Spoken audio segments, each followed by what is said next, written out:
Hello and welcome to the Blackdog podcast, episode 308, which we are going to be covering. Yeah, I'm Lee. I'm Darren. I'm Jim.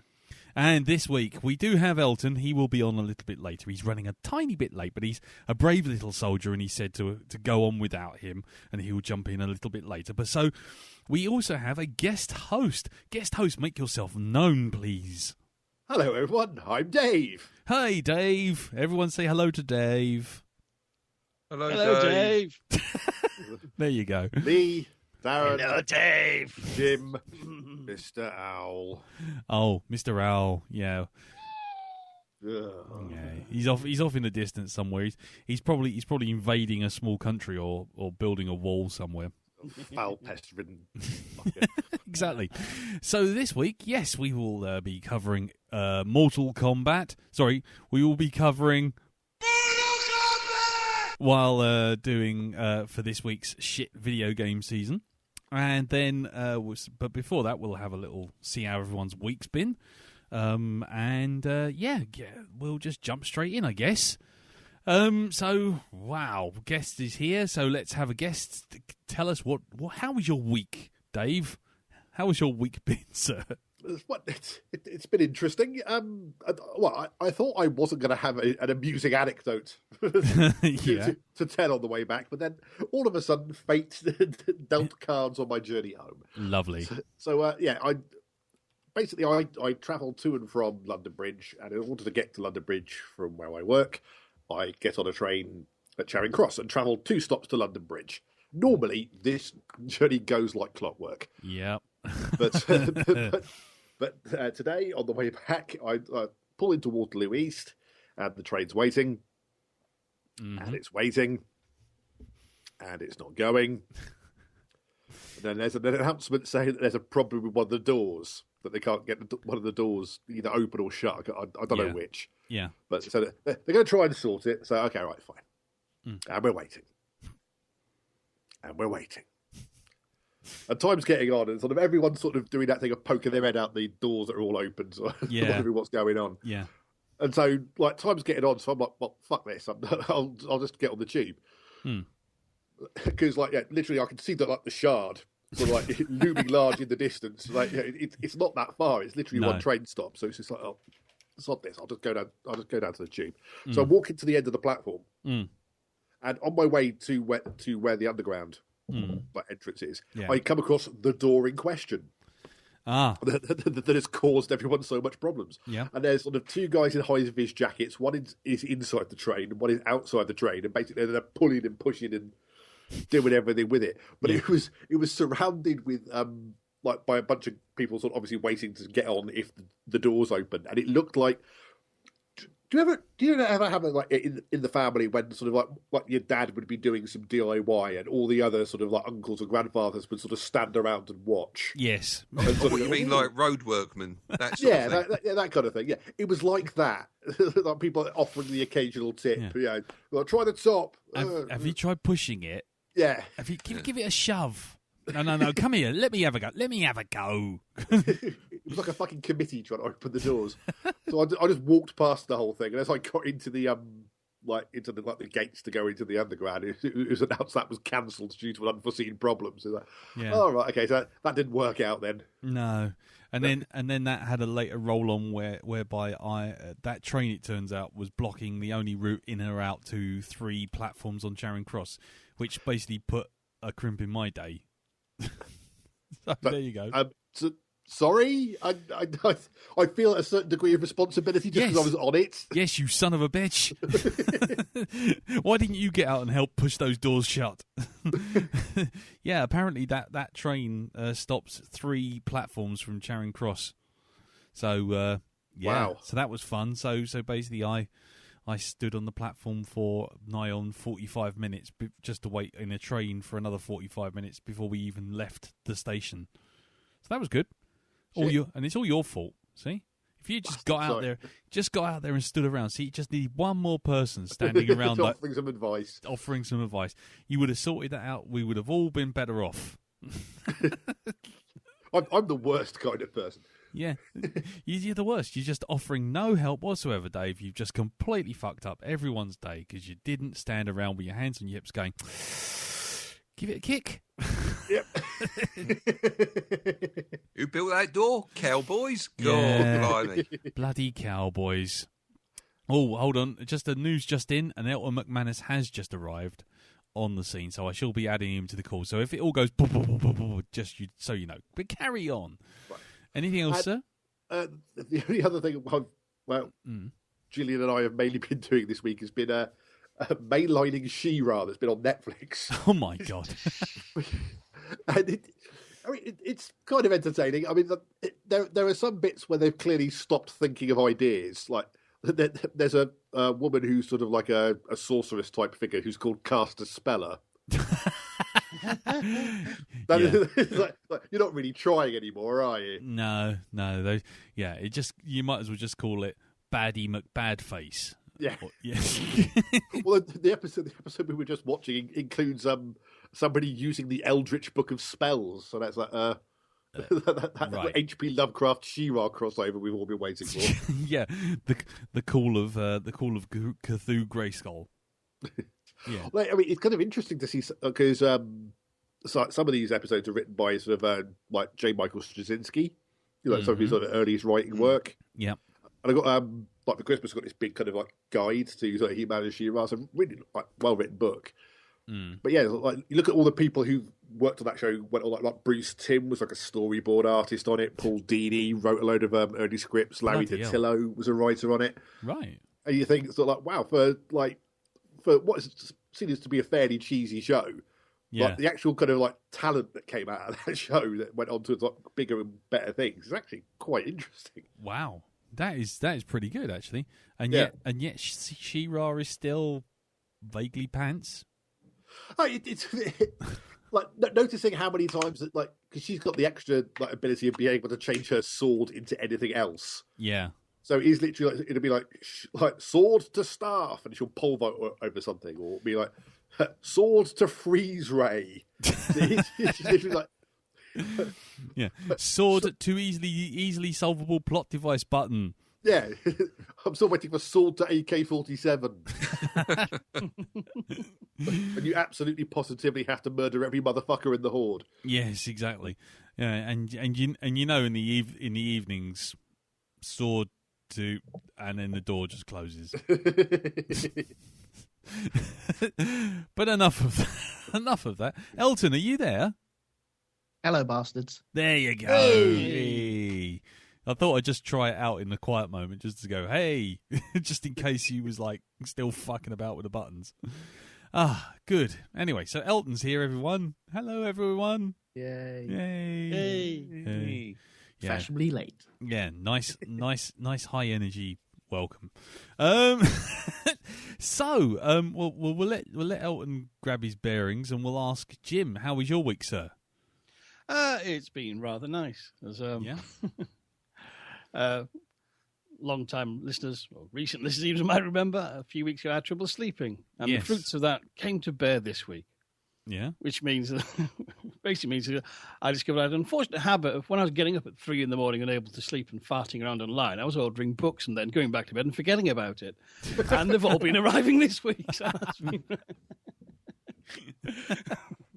Nice. Thankfully, nothing too horrendous, but it was just kind of like, what's this packet? Oh, well. Yeah. Did I? Oops. Did I really order that? Oh, thank Christ, it was one of those. It was going for a penny on Amazon. I only paid the postage. Brilliant. I didn't buy anything expensive. But it's been rather nice. Kind of all these surprises coming out. Completely forgotten that. It's ordered in the dead of night. Oh, God, I'm a bastard. I'm a book. What your unconscious mind has been ordering on Amazon. Yes. The subconscious orderings. Did I really order 50 Shades of Grey? Did I? Oh, shit. The Madonna erotica book turned up. No, I wouldn't waste my time on that rubbish, dear me. Yeah, who knows what your subconscious can come up with. I get like 1950s hardbound copies of M.R. James translations of Hans Christian Andersen stories and rather obscure tomes turning through the post. That's my style. Oh, right. Whereas anyone else would be going, why did I buy a rubber duck? What is that? Nice. So sleep Amazoning. That's new. Yes. That's a new one. But I also got through the post mail. I did remember ordering because I did very deliberately, and I've been looking forward to it coming. And that was a really nice A3 print called The Pickle Witch, done by a friend of the show, Mr. Richard Tingley. Oh, yeah. Which is absolutely fantastic. And my job for this week is to go get a proper mount for it and a frame. And so I can hang it with pride, along with my Danny Davis and and other Eldritch artwork, such as by other listeners, such as Matt Lloyd, they've got in the Library of Dreams. Bloody hell, yeah. That's really good. Yes. Wow. Yes, I'm very, very pleased with that indeed. As you should be. Richard's stuff is excellent. I follow him on Instagram, and it's like I do one picture in like about 6 months. And then all of a sudden he's like knocking all of them out, and all of them are like consistently high quality, and you're like, you bastard. But no. He's very, very good indeed. Do go look at his stuff, and if you want something, badger him and he'll print you something. Yeah, definitely. Wonderful. Definitely. So yes, that was my week really. Oh, cool. lots of nice things through the post. Wow, that's good. That's a step up from last week. Yes. Yeah. Cool. So artworks. There you go. Right. Okay, then. Well, then, let's move on then to you, Mr. Elton. Here you are. Hello. Yeah, sorry about that. It's okay. Don't worry. This week, I suppose the only thing that happened to me was we all got blown by Doris.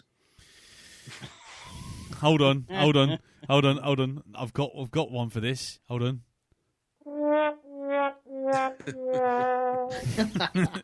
Oh, you missed all the buttons. I've got buttons. I've got lots of buttons. Oh, joy. I've got lots of buttons.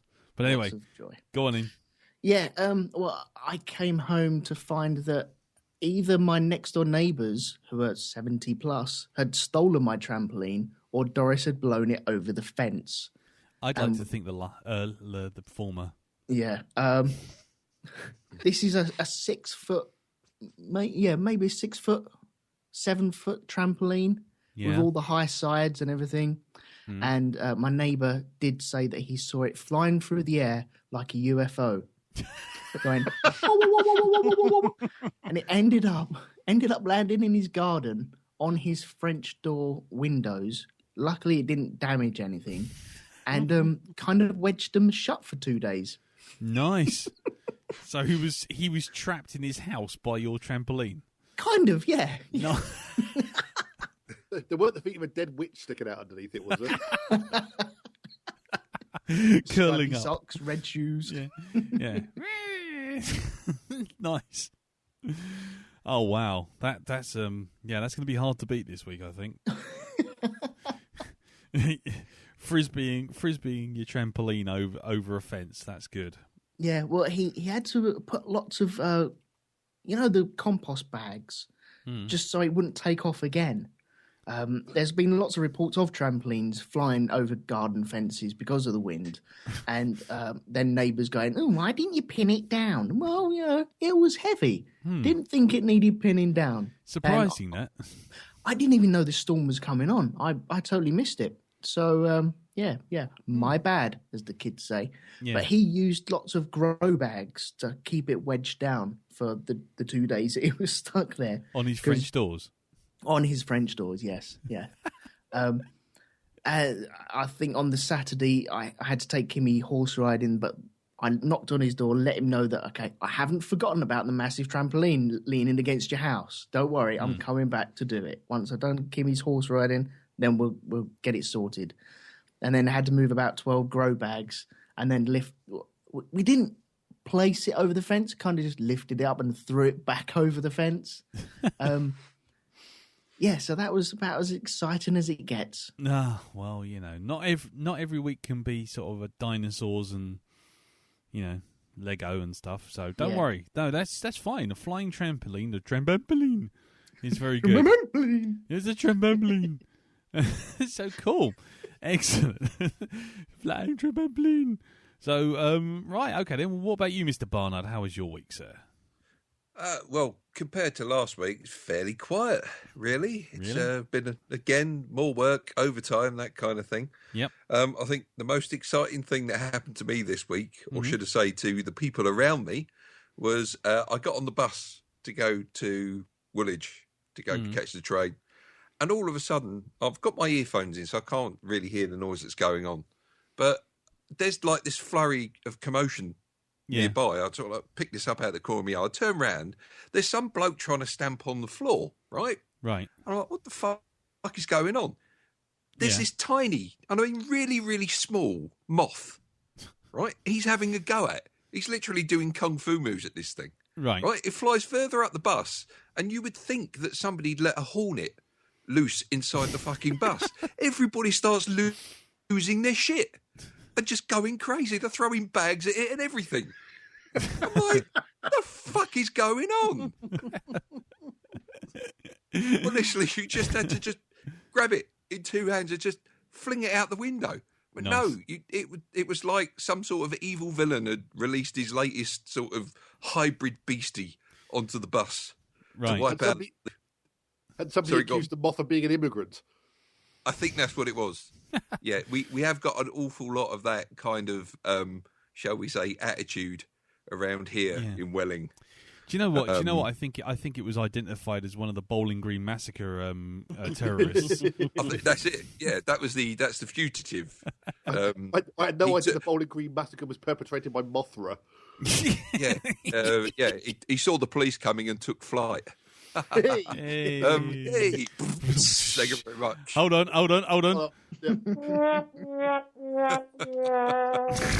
It's going to keep giving. It is. Yeah. I've got another button that says Hot Stepper, giving. but I don't know what that's going to do.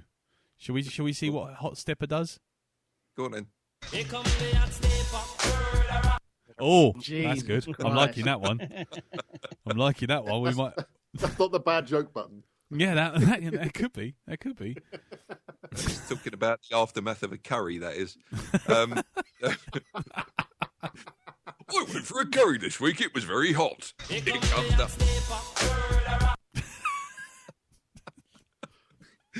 That's the only situation you can use that in now. It is. I hope somebody's got a curry story later on. Well, Come to the Taj Mahal, just 5 minutes walk from this cinema. Here comes the hot stepper.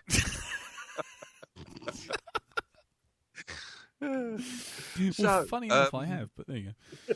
Yeah, so there was that people using their shit in South London. And let's see, what else did I do? Oh, I went to the cinema this week. Oh, yeah. Watched a film called A Cure for Wellness. Oh, yes. And? Yeah. I mean, the film was slow as it was, and then it had slower bits in it, right? Okay. I'm not joking. It was just like, oh Jesus, can we progress now, please? Yeah. For Is it 45 minutes. too long? No, it actually was. It was actually just about the right length. You know, I could get home for me Horlicks. Nice. So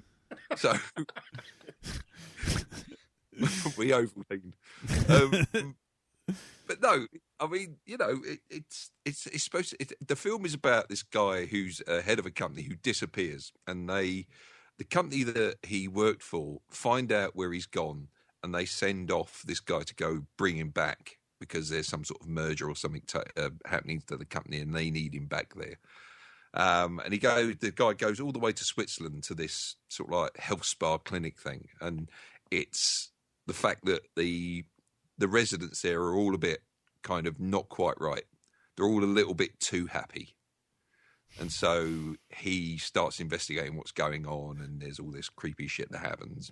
But it's a very slow burn, this film. If I've got to describe it as anything, has anybody heard Gloria Estefan talk?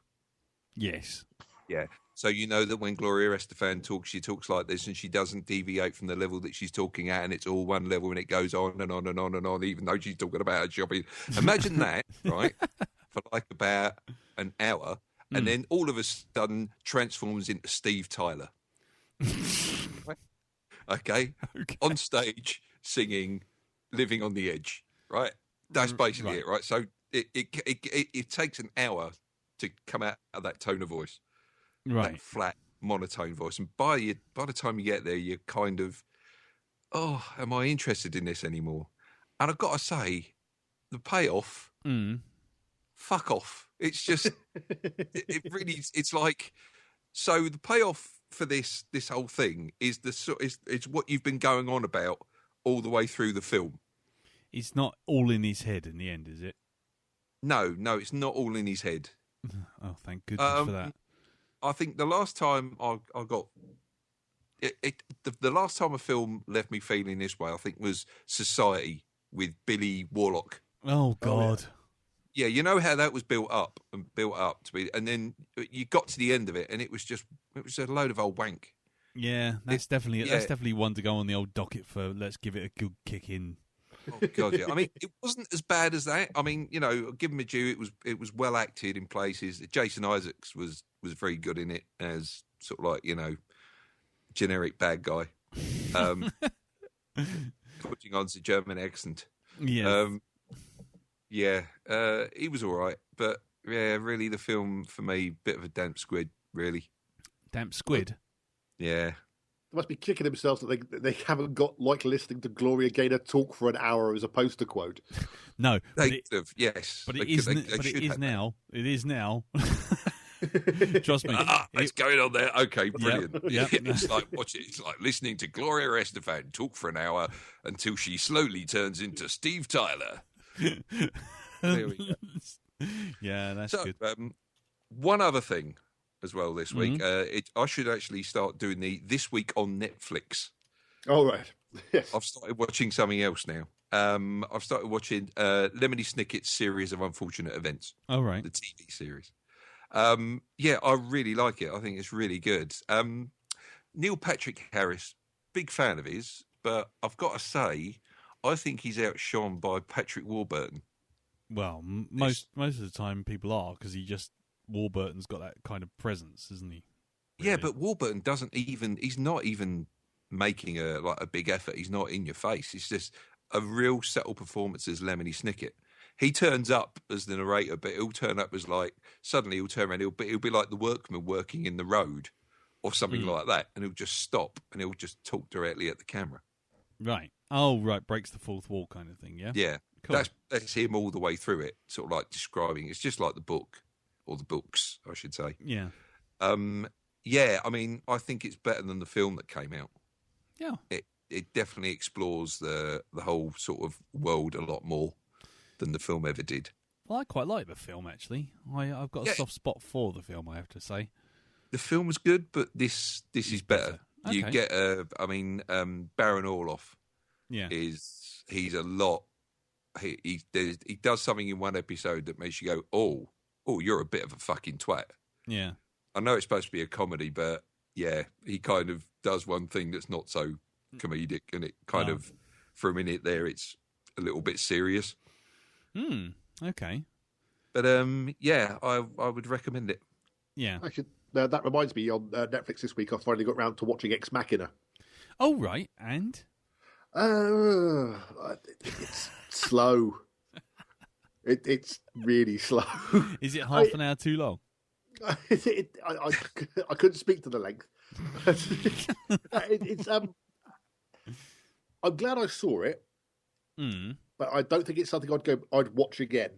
Let's put it that way. Okay. It was all very interestingly done. It's all kind of very slow burn and had that kind of sort of similar look to sort of Black Mirror to it. And sort of, the way sort of like modern sci-fi is kind of shot. Everything kind of looks very kind of clean and everything's covered with strip lighting. Yeah. Yeah. But yeah, I thought the performances were pretty good. I liked the effects were very subtle. Yep. But yeah, overall it was okay. Didn't set my world alight, but didn't hate it either. Okay, fair enough. Well, there you go. See, it's like I can go back and listen to the episode now. Though, yeah, you can go back. Yeah, is it episode 301? I think it is 302. Yeah, because I deliberately didn't listen to it because I knew I was going to watch it at some point. Fair enough. Okay, well, yeah, well, yes. Just don't come at me for any opinions. No, Anyway, cool. Okay, well, no worries. Yeah, I mean, my week's been fairly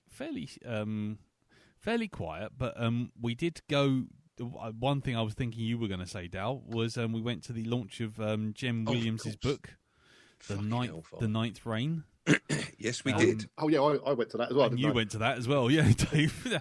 Yeah, and then we all went to the Phoenix Bar, and much beer and jollity was had until the wheels came off with beer plus a discussion about Captain America's Civil War. Yes. Yeah, where we find our two heroes, basically me and Darren, just essentially shut it. Yeah, you shut it. No, you shut it. Yeah, it got to a point where Jen actually had to step in. I think we finally found the schism that's going to be the Yoko to our John Lennon and Paul McCartney team up for the Blackdog. Well, Civil War is your Civil War. Funny enough, yes. There you go. See, Civil War squared. yeah. I think that's the British version of Civil War. It's just two blokes telling each other to shut up over a table. No, you shut up. No, or in a car park, actually. You're in not an NCP car park. You're not fucking listening to me. You're not fucking listening to me. Shut your face. So we that was fun. Yeah, but for what it's worth, Team Tony forever. Team Star. Do you know what? I haven't had as much fun as this as when we did the Twilight series. Yeah. Yeah, I thought that was good as well, because that almost ended in an argument. That almost ended in a proper punch. Between me and Mr. Stride. Yeah. Because he came out with the magic phrase, "I don't think you've given it a chance." Yeah. It was like, what? It was. Honestly, it came up from Dartford through Peckham, and finally landed in Bristol. It's like birds taking flight. Yeah, it's small like animals running behind. It's like Flash when he has to do his supersonic punch. He has to sort of go outside the city and do a straight run at 1,000 miles an hour or something. But yeah, that was a bit of a sort of, oh, it's not working. Oh, it has the same effect on Earth that lunar eclipses do, where they all go quiet. Yeah, exactly. But let's go. Yeah, so that was different. That was fun, and getting Jen to pose with a pint of wine was quite nice. That was quite funny. Yeah, we had to twist her arm severely for that one. Yeah, for the record, for anyone who did see those photographs and thinks that she's a terrible lush alcoholic, she is. Anyway, no. We found I found all the everyone was buying small glasses of wine, and it was like she kept like taking a sip, leaving them, and then having to mingle around this sort of party. So I just went around like some little sort of squirrel and basically gathered them all together, went up to the bar and just went, put them all in here, and that was it. Put them all in a pint glass, and the job was done. So she ended up with a pint of wine. And the funniest thing was I could have taken credit for it, because she said, "You bought me a pint of wine." And I was like, no, actually. On the other hand, I could have looked really suave and gone, "Yep, I bought you a pint of wine because I'm that classy." What else? What else has happened? We started watching second season of Flash, which has only just got started, but once again, the rule of thumb with The Flash is to watch it, and one of us, out of the four in the house at the time watching it, we have a bingo thing where basically one of us will at one point go, "You're the Flash, you can go as fast as you like, just punch him." But so that's still maintained. We've got one per episode at the moment. What else have I done? I've been doing lots of file management, but less said about that the better. And then I got stuck on the fucking train today, but that's because someone didn't look after the doors. Sorry. What else? Something else I was going to say. Something else. Oh, I don't know. It doesn't matter. It's probably not that important. I'll probably remember it 5 minutes after hitting pause to run the jingle, but we'll see. stuff. He says, looking down. I'm looking down. When you have to look at your own Facebook wall to remind yourself what you were doing less than 5 days ago, I mean, that's pretty bad state of affairs, isn't it, really? What I apparently been doing is being on News Thump a lot. There you go. There you go. That's it, ladies and gentlemen. Thanks very much for listening. Good night. Right, okay, well, in which case, with nothing else to say, I think we shall run the jingle for this week's shit video game season, which is... Oh, fucking hell. Don't minimise the fucking sound button, you idiot. It is... Thank Christ for that. Blackdog shit video game season. Shite.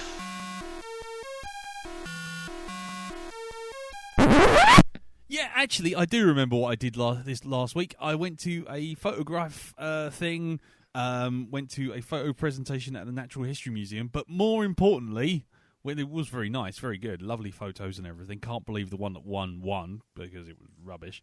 But yes, the main thing, which is the most important thing, was I went for a Thai curry. I went for a Thai curry afterwards with Carol. So I can use this.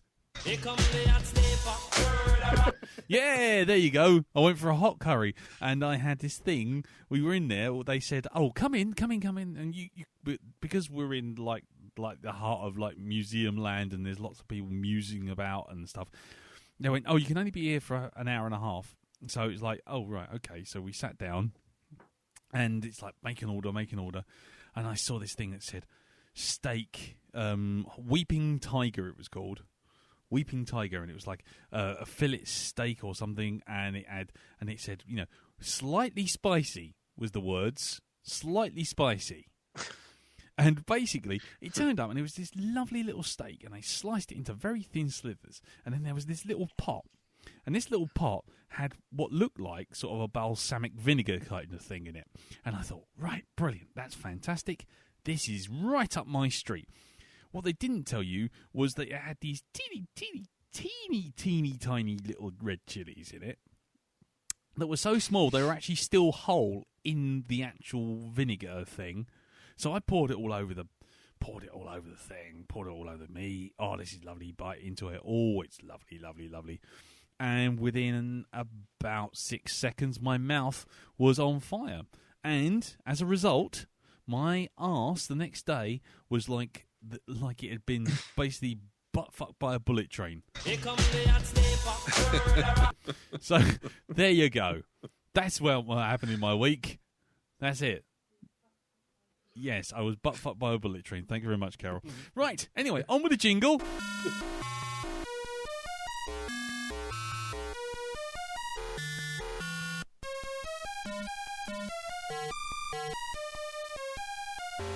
Finish me. Okay, so there you go. Mortal Kombat. Yes. The movie. Yes. By Paul W.S. Anderson. Yes. Bye, everyone. Right. Yes, Mortal Kombat is a 1995 American fantasy martial arts film written by Kevin Droney and directed by Paul W.S. Anderson before he decided that W.S. needed to be in his name. Produced by Lawrence Kasanoff and starring Robin Shou, Lyndon Ashby, Bridget Wilson, and Christopher Lambert.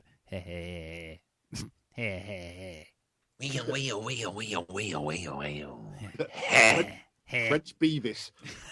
Exactly. Yeah.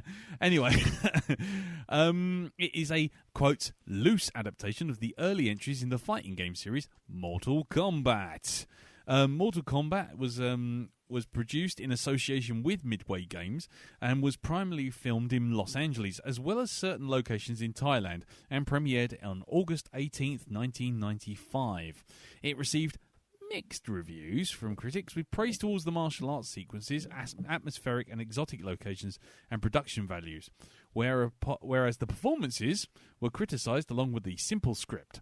Its Thai media included hit soundtrack Mortal Kombat the Motion Picture Score and Mortal Kombat Original Motion Picture Soundtrack and a prequel animated series called Mortal Kombat The Journey Begins. Mortal Kombat spent 3 weeks as number 1 film in the US box office. It had a budget of $18 million. How much did it make, Dave? Oh, right. Okay. I'm going to say 35 million. Okay. Jim? 32 million. Okay. Darren? I'd say 30. Elton? 54. Actually, it earned $122 million. Nice. Wow. Yep. Immediately causing Threshold Media to basically fire up a sequel called Mortal Kombat Annihilation and 2 spin-off television series called Mortal Kombat Defenders of the Realm and Mortal Kombat Conquest. A Mortal Kombat film reboot was also announced by New Line Cinemas in 2011, but we were saved by the fact that New Line Cinema went under like a fucking drowning man being run over by a boat. The production is good, if only you want to know about the locations. So I'll skip all of that. Robin Shou, who played what's his name, Liu Kang, said that in the original script he was supposed to fall in love with Kitana, and he was looking forward to it. But they thought that we have so much action, we don't want to add romance to it, so they cut the whole romance script out. Sang Shung. There was also a short battle between Sonya and Jade, whoever Jade was, because she wasn't really in the film. Who was another one of Shang Tsung's servants. And there's also a scene that was cut out, which was the loss of art, being buried in a garden of statues underneath Kung Lao. Is that the scene where everyone Wang Chung tonight? Yeah. Well, again, it's relevant to the games because Kung Lao turned up in Mortal Kombat 2 because he's Liu Kang's ancestor. Yes, and so mentioning him would probably be sort of setting shit up for the sequel. Yes, and he was also the best character to play if you weren't very good at it, which I wasn't, because he had this fucking hat, and all you had to do was go backwards, forwards, punch, and he threw this hat along the floor, which just took everyone out unless they were absolutely pixel perfect jumpers. But enough of me being cheap win Kung Lao player. The reptile, such CG majesty as it was added in a response to focus groups being unimpressed with the original film. So they added that in. Well, wow. They added that in to impress people. Yeah. Reptile was added in a response to focus groups being unimpressed. They might have just rubbed shit on the camera lenses. Yeah. Robin Shute and Paul W.S. Anderson both noted that neither knew what the reptile's lizard form would actually look like, and they didn't know until after the filming was complete, making the whole pre-fight sequence difficult to shoot. Yeah, the critical response. Mortal Kombat currently sits on 34% on Rotten Tomatoes from 32 reviews, and an average of 4.4 out of 10, with a site consensus reading, despite an effective otherworldly atmosphere and appropriately cheesy visuals, Mortal Kombat suffers from poorly constructed plot, laughable dialogue, and terrible subpar acting. Metacritic gave the film 58 out of 100 based on 12 reviews, indicating mixed or average, and critics praised Anderson's frenetic direction at the exotic locations and imaginative production design, soundtrack and martial arts sequences, in particular those choreographed by the main lead Robin Shue. Much of the criticism was directed towards the simplistic story and weak acting. Whereas Lisa Schwartzbaum of Entertainment Weekly called Mortal Kombat a contentedly empty-headed extended advertisement for the joy of joypads. There you go. Anyway, so let's save giving it any more of a kick in with the reviews, because I think we all know where they're going. So as the guest, Dave, would you actively wanted to defend this film? What? I think defend is a strong word. Just in terms of, I do like Mortal Kombat, and hold on. Having, sorry, I hadn't pressed it for at least a minute. So go on. So and like watching it again this time, like I did still enjoy Mortal Kombat. I mean, just in terms of like my history with it, like I first played Mortal Kombat. It was in our sort of school common room when I was like 16.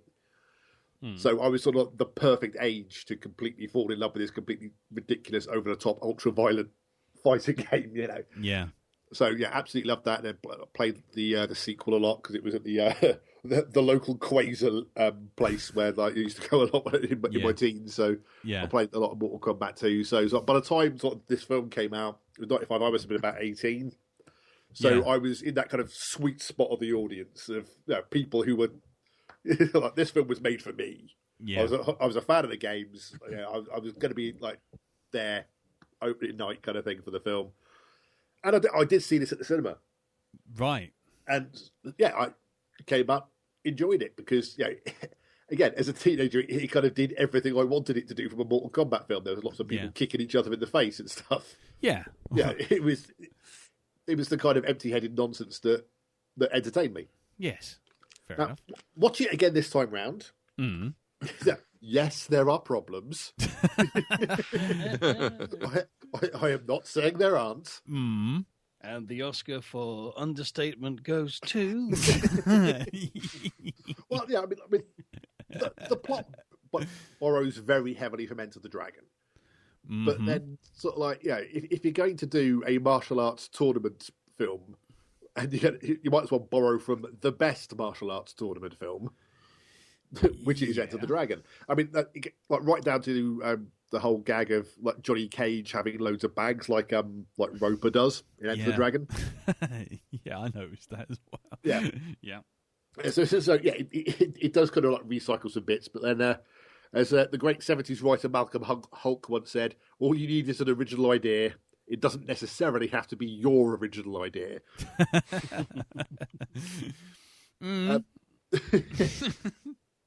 So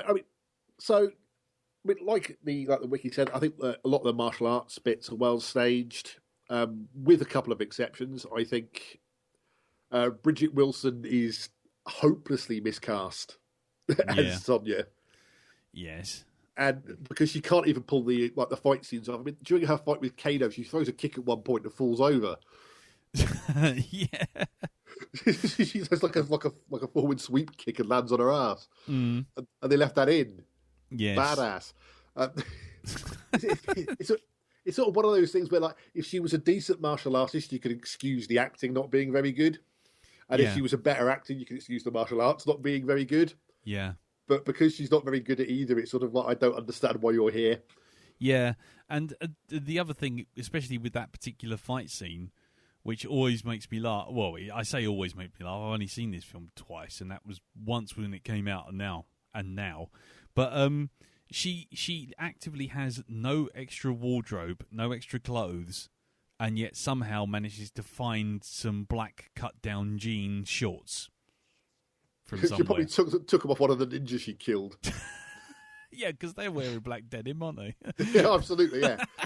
That's the ultimate fighting wear. It just out of nowhere. One scene, she's suddenly all in combat gear that she got on the boat with. Then next thing you know, she's down to t-shirt and Kylie style sort of Daisy Dukes. And then the very next scene, seen the whole of the island. There could be a gap. Well, I tell you what, if Primark. Yeah, if Primark has really sort of branched out into the nether realm, as we were informed, then I think they've done well. They've got branches everywhere, man. Everywhere. Yeah, right next to the Starbucks. Fair, if any clothing store was going to be branching out to the gateway to the outworld, it was going to be Primark. Well, yeah, that I was going to say that's Starbucks and McDonald's. You need to visit Woolwich Primark, and then you'll realise it already has branched out there. Woolwich Primark. Yeah. Woolwich is Outworld. No, it's the bridge. It's the bridge of the Event Horizon, mate. Is what that is. That is just no, absolutely not. Anyway, carry on, Dave. Sorry. In terms of the actors, it sort of has the misfortune of being made in the wrong decade, because sort of if you'd have made this in the 80s, you'd have like Cynthia Rothrock as Sonya, and you have like Chuck Norris as Johnny Cage, and sort of Jackie Chan as sort of Liu Kang. And sort of like, if you made it now, you'd have like Ronda Rousey as Sonya Blade and sort of Jason Statham as Kano and I don't know, Donnie Yen as Shang Tsung or something. Yeah. Whereas in the 90s, there wasn't like martial arts films were generally in a bit of a slump, sort of certainly in sort of like for Western audiences. So there wasn't that kind of well-known talent out there that you could fill out like a film like this with. Michael Dudikoff, I beg your pardon. Don the Dragon Wilson, I beg your pardon. Thomas fucking Howell, I beg your pardon. Again, if you were making it in the 80s, absolutely, that's who you'd put in it. You could fully cast this film for the 80s. Michael Hauser was 90s, man. American Ninja. Oh, yeah, American Ninja. Yeah, but also, it's worth mentioning at this point that the role of Johnny Cage was going to be given to one Mr. J.C. Van Damme, and he turned it down because he was making Street Fighter. For fuck's sake. Oh, Jesus. I mean, one thing I will say for this film compared to Street Fighter is it follows the basic plot of the game. Yes. Very much insofar that there is a tournament and people fight in it, which, for... Considering that's the plot of both Street Fighter and Mortal Kombat, I think it's fair to say Street Fighter takes a bit more liberties with the plot. Yeah, exactly. Of course. And I will say, the guy who plays Shang Tsung, Kerry Tagawa. If I'm pronouncing that wrong, I'm very, very sorry. But I'm a big fan of his. Like he's a character actor who's turned up in all sorts of stuff. He's one of the bad guys in The Phantom. Yes, and he's fantastic in that. He's also in Man in the High Castle as well. Yeah. He's in Rising Sun with Sean Connery and Wesley Snipes. He's in License to Kill with Timothy Dalton. Yeah, he's one of those people who's like you see him in stuff. I've definitely seen him in something. He was also in He was also in Heroes. And he was also in a film adaptation of something we might cover in another shit video game season, which is the film adaptation of Tekken. Another stand in the ring and fight. So there you go. Jesus. Yeah. But I think he's really good at Shang Tsung. I think he's in terms of sort of like a villain with some threatening presence. I think you're right. It just the problem is the script really doesn't help him out there. No, but he's one of those actors who will sort of elevate something. I mean, Christopher Lambert shouldn't be there. It's fucking ridiculous. The idea, ridiculously, I read on IMDb that they approached Sean Connery first. Oh my god! They'd asked what was Raiden? They'd asked Connery to be Raiden. Well, everyone knows Connery is a master of accents. He was the obvious choice to play an ancient Oriental Thunder God. If you were going to do an Oriental Thunder God, you would think about a sort of 60-year-old Scottish man. And so, you see this bolt of lightning? It's going to go straight up your ass. I can only assume the casting choices for Raiden was just the castings for Highlander. like if Christopher Lambert had turned him down, they got on the phone to Clancy Brown. Yeah, actually, do you know what I think? I think Christopher Lambert turned up because they actually still had some of the animation cells for the quickening. They just used it all over him. I've got this. It will save on special effects. Will that help? Anyway, carry on. But yeah, so I mean, he just shouldn't be there at all. I mean, it's just really stupid. I mean, it's one of those things where you almost think, like when I first watched it, it's like, did Christopher Lambert just agree to be in the film? And like, brilliant, we've got Christopher Lambert. Who should he play? Oh, I don't know, Raiden? Yeah, why not? That's whatever the fuck not. But I mean, I wouldn't mind, but they kind of doubled down on it in Mortal Kombat Annihilation and cast James fucking Reamer as Raiden. Nice. James who? Reamer. James Reamer. Dexter's dad. Yeah. One of the warriors in his younger days. Yes. Yeah. Oh, right, I see. Oh, him. Right, Yeah. okay. Yeah. Oh, I'll tell you, if there's a Mortal Kombat film that deserves a drubbing, it's Mortal Kombat fucking Annihilation. My God. Yeah, well, don't worry, we'll get to that one day. Oh. Seriously, like, I'm lost for words. It's like the fucking Power Rangers. It's like it's made on the budget of a Power Rangers TV episode. Only less convincing. Only less fun. Cool. But overall then, yes, it's silly. But I think the fights are really well done for the most part. I think the fight between Scorpion and Johnny Cage in the hell area, I think, is really good. The fight with Liu Kang and Reptile in the temple, I like. Sonya is. I can only imagine any serious martial artist who read for the part of Sonya just saw what she got to do in the third act and just went, fuck no. It was supposed to be Cameron Diaz, but she broke her wrist in training.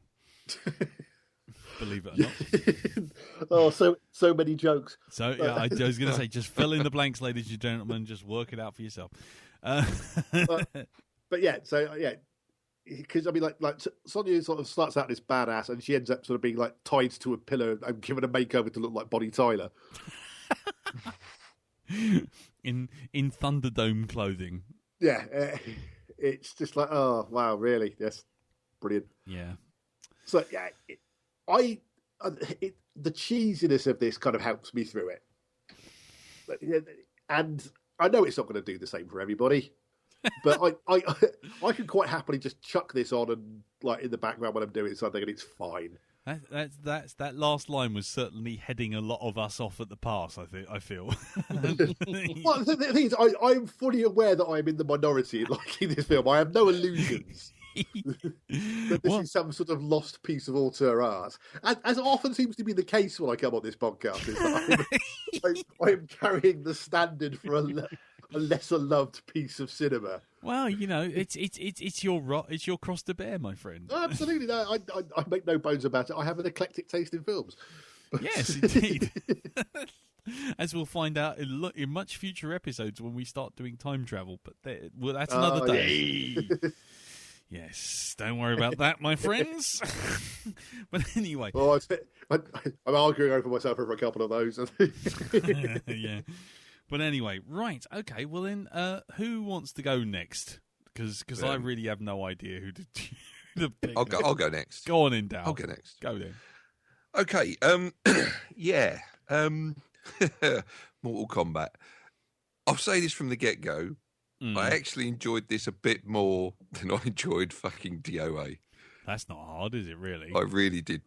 No, it's not. This was actually a better film than DOA. And Yeah. I think this is the best film you've covered so far out of the three of them. Out of the three? Yeah, I think you're right there. Not saying much, though, is it, really? No, it's not. It's not. I'll go through the good in this film, first of all. Yeah.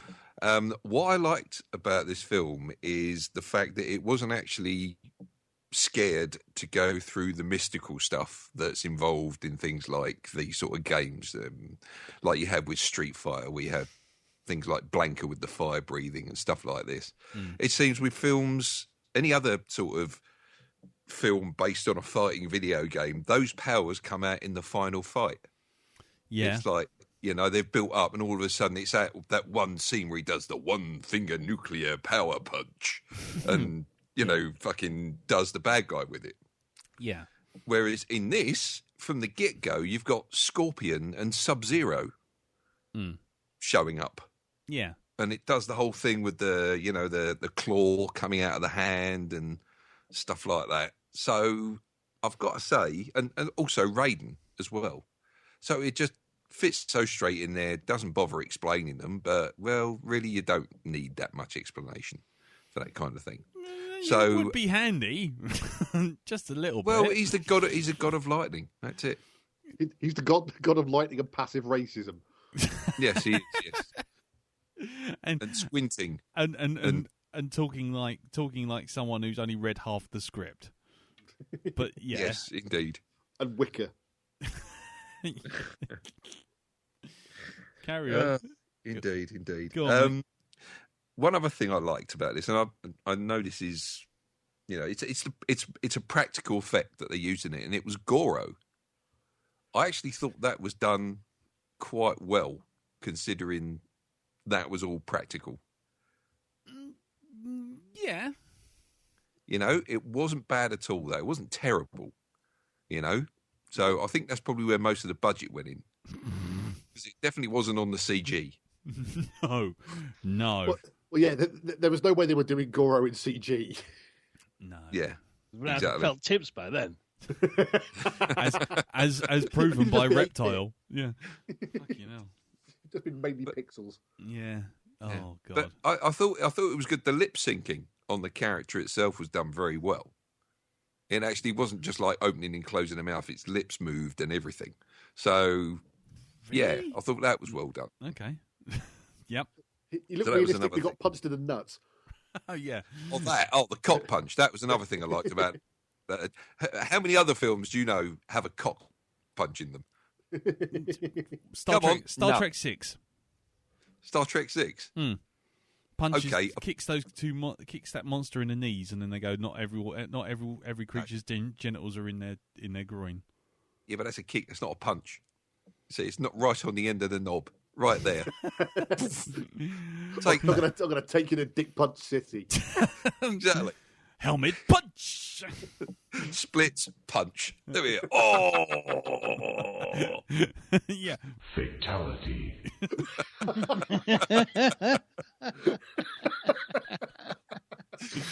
Yeah. Oh, so yeah, the fighting as well. I actually thought was a lot better than DOA. It did not. So there was an awful lot of wire work in DOA, and I fucking hate wire work. I really do. I can't stand it. A lot of it's done really shittily, and it was done shittily in that film. In this one, it's more pure sort of kicking the shit out of one another. So yeah, I actually thought that was quite good as well. So on to the bad stuff. The And rest. let me- Cracks knuckles. yeah, cracks knuckles. It's the general thing, really. It's the acting in this. Going back to something you made a point of saying, Dave, about when this it was filmed at the wrong time. I've got to totally agree, but I've got to say I think this should have been filmed in the 30s because then we had silent movies, and I think this would have been a lot better.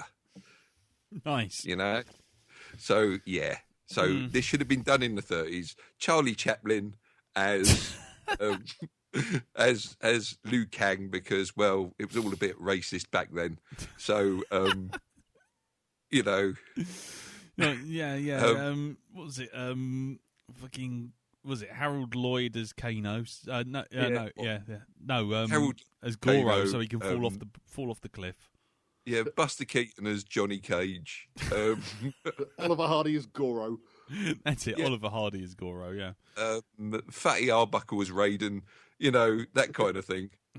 W.G. Grace as Shang Tsung. Actually, that would have been really good. That would have been a great choice. Like, you mean W.C. Fields? W.G. Grace was the cricket player. That's the one. Oh yeah. W.C. Fields. I'd go with the cricket player, to be honest. I still get a better performance. Yeah. Oh. Yeah. Actually, I know why I fucking meant Dave. Don't correct me. Fair enough. Oh, Christopher Lambert in this is just he's the best actor there. And Stan Laurel that as just tells you Raiden. something. Stan Laurel as Raiden. Can you just rephrase that? He's the best actor there. He is the best actor there, and that's saying something. He's the only actor there. No, Is he only I sort still stand firmly behind Kerry Tagawa on this. He's acting. Sorry, the bad Scream. guy. Yeah, Yeah. okay. Yeah. My apologies. Yes, yeah, running rings around fucking Christopher Lambert. There's that bit on the boat as well, right? Where Raiden's always ha ha ha, and there's a bit where he actually apologises for it as well. Mm. He Yeah. stands there laughing and goes, "Sorry." Yeah. But I kept thinking he's going to go, it's like a jungle sometimes. It makes me wonder how I keep from going under.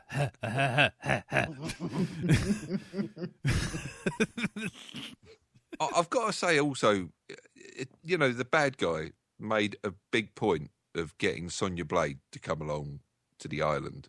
Why? Why? Exactly. I'm sitting there. I'm For waiting for. love. Sales at his branch to the Gap were low. Yeah. That's probably what it is. God, that's we've all been there. How often have we seen across a crowded bar a beautiful woman that we'd like to get to know better? So we immediately arrange to have one of those close work colleagues murdered and then lure her onto a boat to a secret island where there is a legal tournament going to determine the future of the Earth. It's got nothing to do with the tournament, my old son. This was just an elaborate ruse because the bad guy has got a thing about Bonnie Tyler. I tell you what, I would pay good money for a sound editor, to get hold of that final showdown when she's all chained up, and then when everyone runs in and goes, "No, we're already here," and the music's going, "And I really need you tonight, forever's gonna stop tonight." Just have it playing over the top of the speakers, just echoing around the hall. Total eclipse of the heart while they're having a big showdown. Yeah, sorry, carry on. That would have made it so much more bearable. So yeah, I think that was the biggest. I think that and the holes in the plot as well. I mean, that being the Sonya Blade thing being one of them. One of them as well. Yeah, that comes to mind straight away. So even though I think this is a better film than both, though it's the one that came out at the same time, Street Fighter. Jesus Christ, again, not hard, you know. But Street Fighter doesn't take itself seriously. I love Street Fighter for the fact it's so unapologetically shit, and it knows it's shit. You can't knock a film for actually going, you know what, hands up, this is bollocks. Have fun, everyone. Of course. I think you're crediting Street Fighter with more self-knowledge than it actually has. Wow, which makes it kind of endearing. It's like watching baby's first steps. He soiled himself again. Oh, look, he's pissed himself again. Let's take a photograph for when he's 21. We'll show it to his girlfriend. We'll put it on the freezer. Yeah, we'll put it on his Facebook. Anyway, go on, Dale. Sorry, I'm yeah. No, that's fine. That's fine. Not a problem. So yeah, there you go. Yeah. While not the worst of the bunch we've watched so far, not brilliant. Don't think I'll be going back to it again. Even though I admittedly thought a lot more of it the first time I saw it. Okie dokie. Right. Well, crucial question though. Was it half an hour too long? No, it was half an hour too short. There we go. Wow, there you go. The inverse Barnard law. Oh my God. Yes, we're through the looking glass now, people. We're on the inverse Barnard increment. Oh my God. We're not in Kansas anymore. No, we're in the underverse or whatever it was called. The outworld. Yeah. Outhouse world. That's what we'll call it. Outhouse world. The shithouse world. Okie dokie. Right, I'm going to eeny, meeny, miny, mo. Oh, no, can't say that. That's racist. No, don't go down there. You'll get that letter writing campaign starting up. I will. There'll be a whole Twitter campaign and everything. Okay, well, I'll tell you what, Jim. Yes. Have at it, my son. Well, this is the third time I have experienced this film. Yes. The first time I hated it. The second time we did for Witless, I was better disposed to it. I think, as I said last week, the first time I saw it was on video, and it looked awful in pan and scan, and the lighting colour scheme couldn't have picked worse for VHS. Yeah.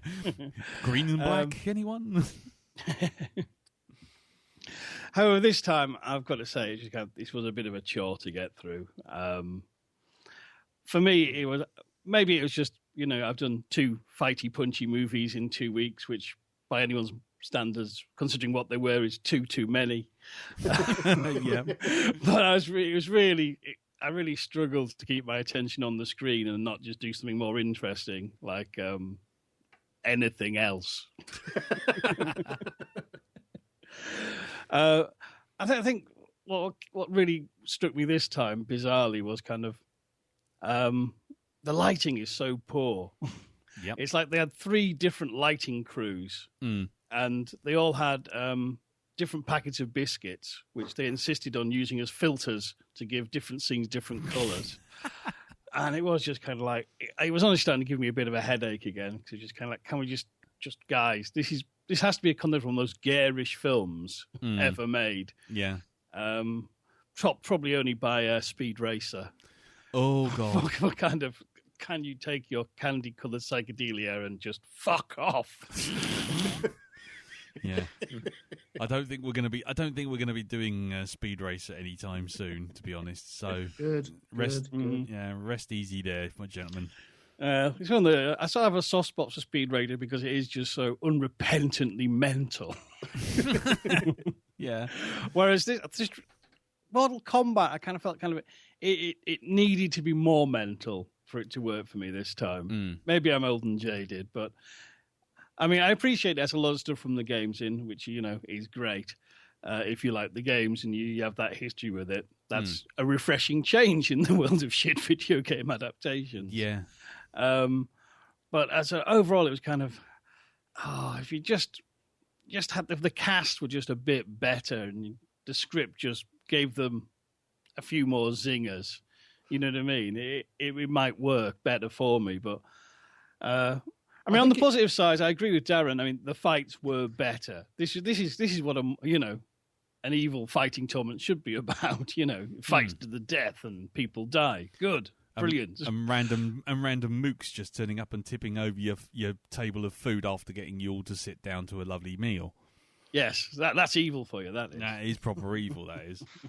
I do think if they'd have gone sort of further with it, like the game did, with the sort of like the more sort of ultra stupidly over the top ultra violence of people getting their sort of hearts ripped out and their spines like beaten to death with their own spinal columns and stuff like that. Yeah, I think it would have much more kind of schlock horror value, but at the same time, I can see why they didn't, because it would have been like an R-rated film, and sort of like a lot of the kids who were playing the video game who would have been the people seeing the film wouldn't have watched it.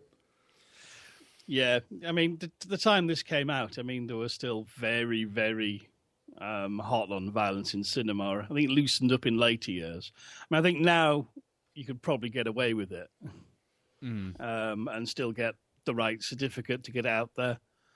But it was one of that for me. That was always the sort of allure, or rather, the notoriety of the Mortal Kombat games was those, kill combos where you pull somebody's arm off and beat them to death with the wet end. Yeah. However, I must say that I've never got Scorpion and Sub-Zero, because to me, they just always remind me of Alternate. If you remember that, that obscure techno band from the early 80s. Wow. But they used to wear the same sort of, from B&Q painted... aerosol painted little, dust masks. Exactly the same. Yeah, wow. Alternate. Fucking hellfire. That's really flying back. Yeah. And there's your cue, millennials. Go Google now. In fact, considering the other thing I actually did like about this is it does have a very good soundtrack. I'm surprised Alternate went on it, actually, considering the vintage of the movie. That had been just right for this, really. That should have been the perfect tie-in band, really. Yeah, probably. They could have actually, done a video and dressed up as Scorpion and Sub-Zero. Sub-Zero. Sub-Zero. Coke Zero. Sub-Zero with his pint mug. My beer's always chilled, son. Yeah. Stay lucky. Yeah. Yeah. It didn't even get any decent freeze puns out, which, considering it was the 90s, I mean, fuck me, that's the pinnacle decade for everyone dropping puns in the middle of a fight. Joel Schumacher had already painted them all. Yeah, I suppose. Yes. There's an international pun shortage, apparently. So yeah. Joel Schumacher sitting on the pun mountain of Europe. Yeah. I mean, one of the things that gets me about this film is they had a fairly big budget for back in the day, and clearly they spent an awful lot of it, and yet they still made it look cheap. How did they do that? Yeah. Well, that was the lighting again, though. I think, because it's kind of, if you watch a lot of low budget films, whenever they turn, get the blue gels out and shoot everything pink or in tones of red, it's kind of, yep, you're trying to covering up. This is the back of your mum's house, isn't it? Yep. Yeah. And that's one thing that sort of irritates me. Kind of like, it's actually the lighting that makes it look cheaper than it actually is, because they did actually, credit where credit's due. They had some good sets. And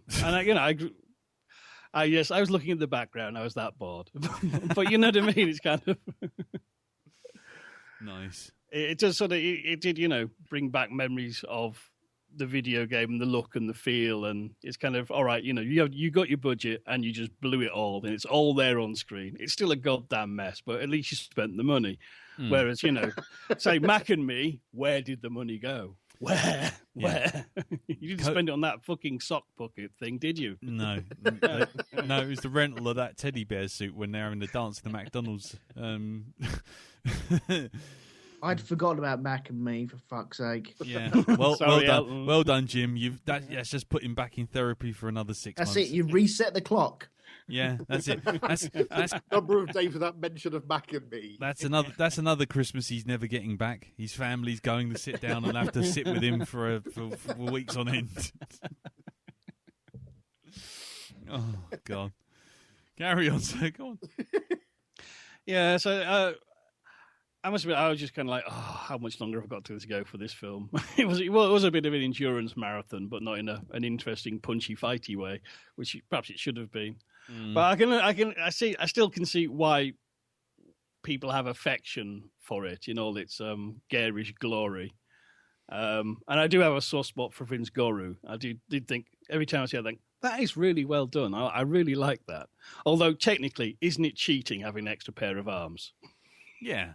You would have thought, but it's okay because those arms only do one thing, which is basically raise upwards into the air. Hey. Except if you have to see his hands, it goes Thunderbird style and just goes close up on a man with a big pair of gloves. as he picks up a pencil and over elaborately messes with it to show that it's actually got fingers that move.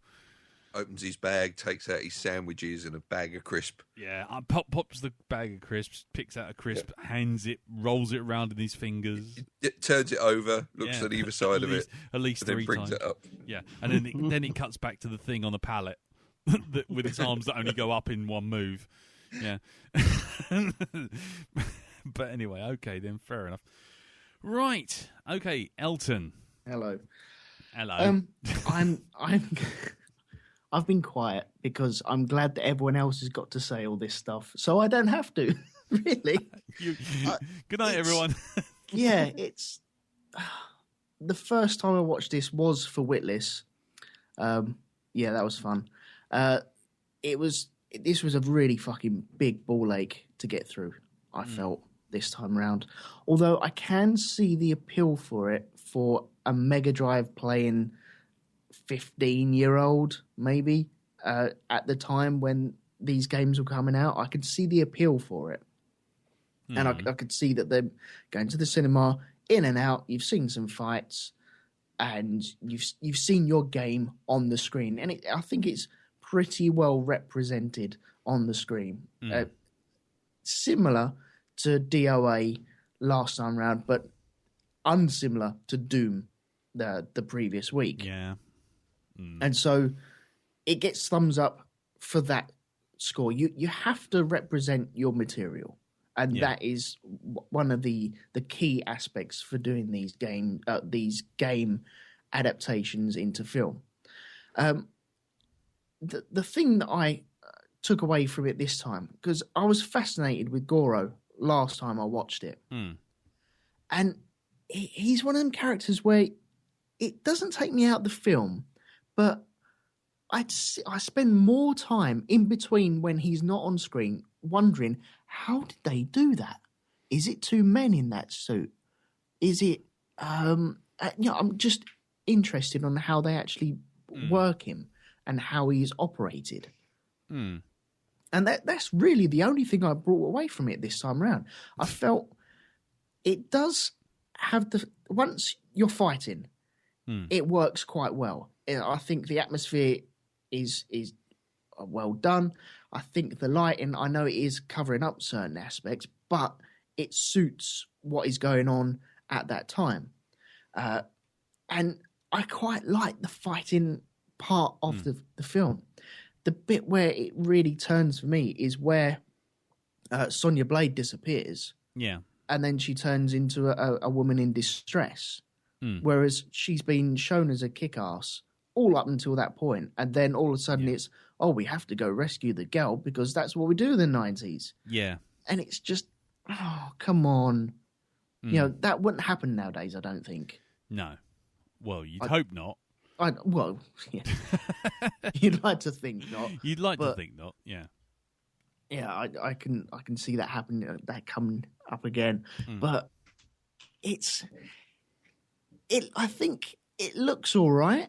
I like, what's his name? Liu Kang. I quite like his character. I felt he was carrying it well. Up until the point where he got tricked by his Shang Tsung, doing a very obvious. Turned into his brother, and he's like, "Oh, hang on, wasn't the bad guy here a second ago? And now my brother's here. Okay, I might fall for this trap." And it's just, oh, come on, what are you doing? But yeah, the special effects on it as well. We're allowed to kick the special effects. It's 95. Yeah, that's right. We're 2 years past the Jurassic Park byline. Go on. Yes, and so right. I will kick the But special effects. in all fairness, like Jurassic Park's budget was what compared to 18 million for Mortal Kombat? 63. Right, yeah. So it's a little bit of a head start on it. But in fairness, they were also paying for a different class of actor and director. So you can probably still cut that down and say that the budget for Jurassic Park's special effects were probably about the same as Mortal Kombat's entire production. Yeah, ratio wise. This would pay for 2 Mortal Kombats. We could buy 6. Now, Dave, I take your point on that. I really do. But the fact is, we're allowed to kick it for that. Oh, yeah, no. It's Don't get me gone wrong. past that threshold. Yeah, no, Reptile is shit. No, I'm not defending Reptile for a second. I just... Yeah. Wait, I think the fact that he changes size all the time as well. Yeah. One minute, the first time you see him all in stone, he's huge. Absolutely huge. And then the last fight where he falls into that stone body,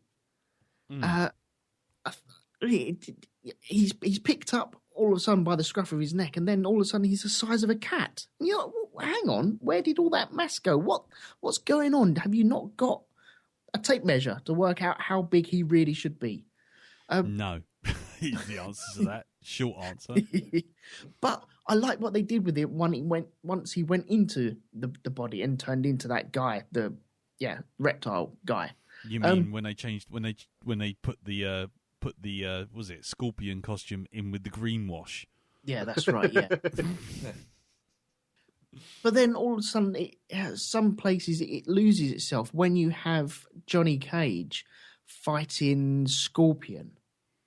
Mm-hmm. And I like the idea of the fight in the woods. It's just a set piece out in what I like to call the woods, which I thought was a beautiful place. Actually, it looked really, really nice. And then rows and rows and rows of what were they? Bamboo? Or they? Yeah, right next door, Dead or Alive was going on, and then just a couple of doors down was House of Flying Daggers. But someone had actually got the color filter for House of Flying Daggers. That's why everything looked green in House of Flying Daggers, as opposed to that kind of bland, yellowy, washed out. We haven't got a way of filtering this. Yeah, bollocks. But sorry, carry on. That piece looked really pretty from that perspective. Until the shonky CGI comes out of his hand. Yeah, until that comes out and starts wangling around. And that's only as long as it needs to be for that scene, isn't it, as well? Yeah. But... and then all of a sudden they disappear. He goes to flying kick him, and then they disappear. And then all of a sudden they're on Pirates of the Caribbean. Yep. Having a fight, which is fine. I've got no problems with that. Yep. But where are they? I don't know where they are in space and time. Swanage. And yeah. And then how does he get back? That's a good point. And why is there suddenly randomly a shield and a spear to hand? Yeah, just and my axe. And my axe, yes, exactly. And how does he know that Scorpion's going to stop breathing fire out of his head? Yeah. He's obviously played the game. I There you did go. like the cheeky bit at the end of that when just like the signed photo turns up and after he's blown up. Which means what? That either Johnny carries around loads of photographs, or Scorpion was his biggest fan. Oh, don't be wrong. It doesn't make any sense, but it's kind of like the more like tongue in cheek kind of stupidness that I think like the film could have done with more of. Yeah, I think it would have helped it along a little bit, yeah. But it is a good joke, but where does it sit in that? Like you say, was Scorpion his biggest fan? And okay, why is he trying to kill him? if he's his biggest fan, it's like the guy that shot John Lennon. He got his picture signed and then decided to shoot the fuck out of him. Yeah. What the fuck? Well, actually, I mean, what's the point in basically fighting him on his own in a forest, then beaming him to some weird netherland that we have no idea, and yet somehow it's supposedly a tournament? It's like, so where's the audience? Where's the crowds? Where's Shang Tsung watching this going on? Maybe that wasn't part of the tournament. If it's just like a private scuffle they had sorted out. No, I won't sign your bloody picture. Fuck off. Right, I'll see you in the forest at 12:30. Yeah, back of the line. You buy the prints like the rest of them, and then I'll sign it. 10 quid. 10 quid, mate. 10 quid. Yeah, me and Mr. Brosnan will be down the end table. You can come along and I'll sign it for you. Plus Stormtrooper Probably number Mortal 6. Kombat again, isn't it? Yeah, You shut your face. No, you shut your face. No, you shut your face. Shut your face. Mortal Kombat. Yeah, shut your face. Shut your face. Dun, dun, dun, dun, dun, dun, dun, dun, dun, dun, dun, dun. All round the glades. Some standing up by the boots, shouting down at Darren by the Krispy Kremes. Stand at the top of the escalator. Yeah, exactly. I'll meet you by the Gap. And it ends up with one of us slumped over in the bath bomb bin in Body Shop on the top floor. Pass that face down in Lush. Missing an arm. Oh God. Yeah, fighting through the bread section of fucking M&S. Before the final showdown in the car park of Pub Zero behind the bins. Exactly. There will be a bit in Greg's as well. Oh, absolutely. Oh yeah. Yeah. Plus at least one high tech moment in Maplin's. Throwing By USB. But they're just throwing 90s laptop bags at each other. Oh, wait, that happens very much in the sequel. There's one of the androids from one of the sequels turns up, and he does look like he's been slapped together out of bits of Rumbelows. Oh dear. You know, it's just all this kind of stuff is just putting it on the list. What's that fella called? Tandy. Cheesemans. Oh good lord. There you go. Mortal Kombat Annihilation makes this look like a fucking Avatar in terms of what the money spent on it. Oh God, go on in, Elton. Carry on. Okay. Well, in conclusion, out of the 3 films so far, it's not my favourite. What was your favourite out of the 3? It's Doom. I love Doom. I thought that you really enjoyed Doom for some stupid reason. Oh God, hold on. Anakin, you're breaking my heart.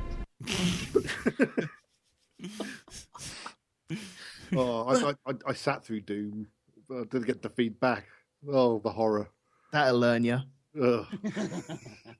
How much money did they pay to put bloody Dexter Fletcher on casters? I don't know. Not Too enough. Too much. He's like a shit shopping trolley, isn't he? Yeah. Rumor has it that he had a fucking pound sort of slot at the back. Oh, nice work, Jim. Nice work. Nice work. For those of you who don't know, we'll put it on the Facebook group. That's all you got to know.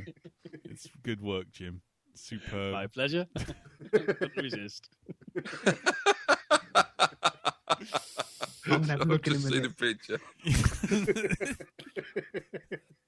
But in conclusion, anyway, it's not great, but I get where it's coming from, and it does. I think it scratches an itch in the 90s that was needed to be scratched. Yeah. Okay. Right. Okay. Well, for me, I mean, I think this is a film with everything except script, dialogue, acting, special effects, sense, anything. The only, I mean, apart from that, it's got everything. Apart from a Brad saying, "I've got everything." I mean, yeah. I mean, there was a review by Kim Newman, who and I agree with him, and he said, by the time the big world-saving bout comes around, it's not hard to wish that Shang Tsung would settle the fate of the mankind by asking Liu Kang, "What is the capital of Venezuela?"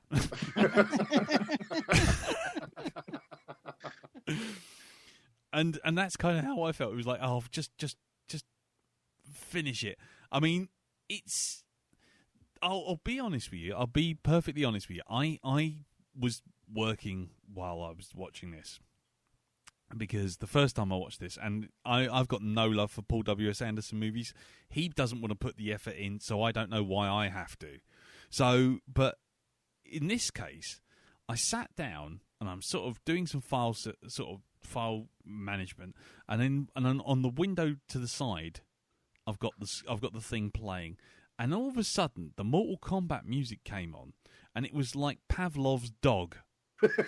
I was like, oh my god, wow, and it went Mortal Kombat, and the music went dun dun dun dun dun dun dun dun. And I'm like, I'm 15 again. When the way to the world had destroyed my soul. And and for a brief second, I was like, actually, this is going to be a Street Fighter style epiphany moment again. I'm going to sit there and see the film for what it truly is, which is just a silly film trying to be a video game and trying its hardest to be the video game.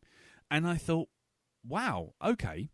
And then Sonya Blade walks into a nightclub and shoots a guy point blank with a shotgun, and the dancers keep dancing.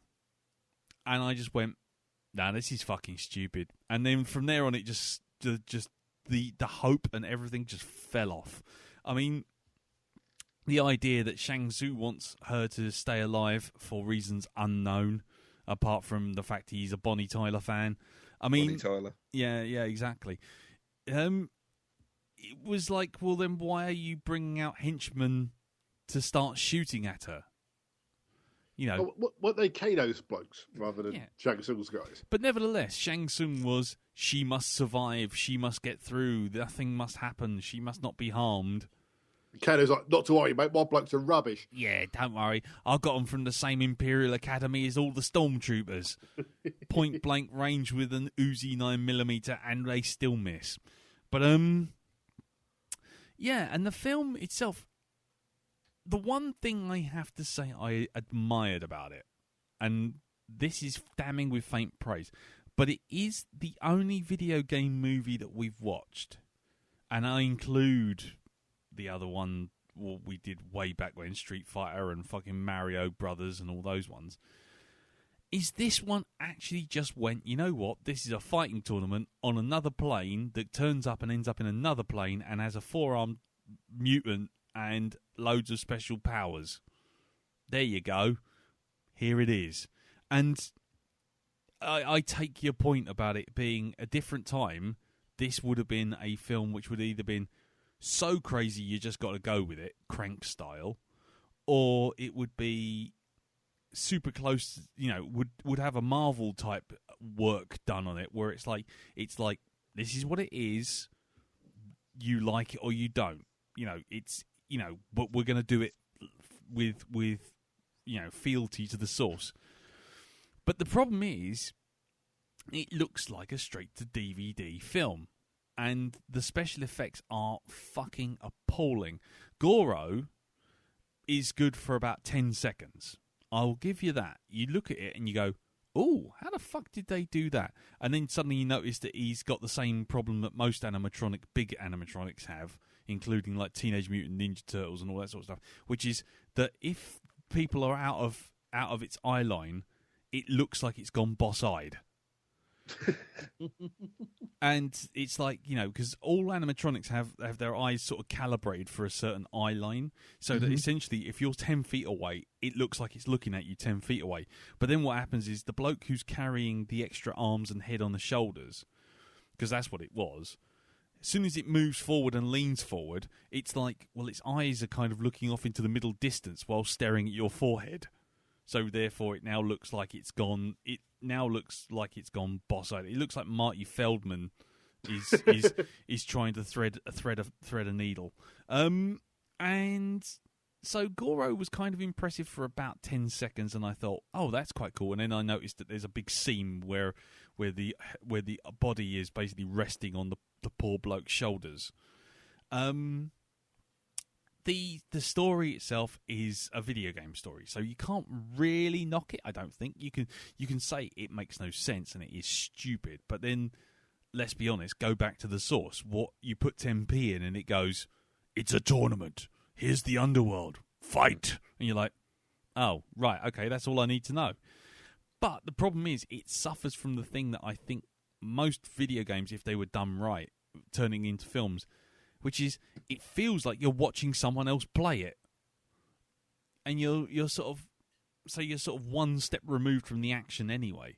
But then on top of that, they try and stick a plot in, and it's the typical mid-80s, early 90s dirge of, hey, I'm just a sassy guy with lots of one-liners and lots of sort of like taking off my glasses in a dramatic fashion. But what's my personality?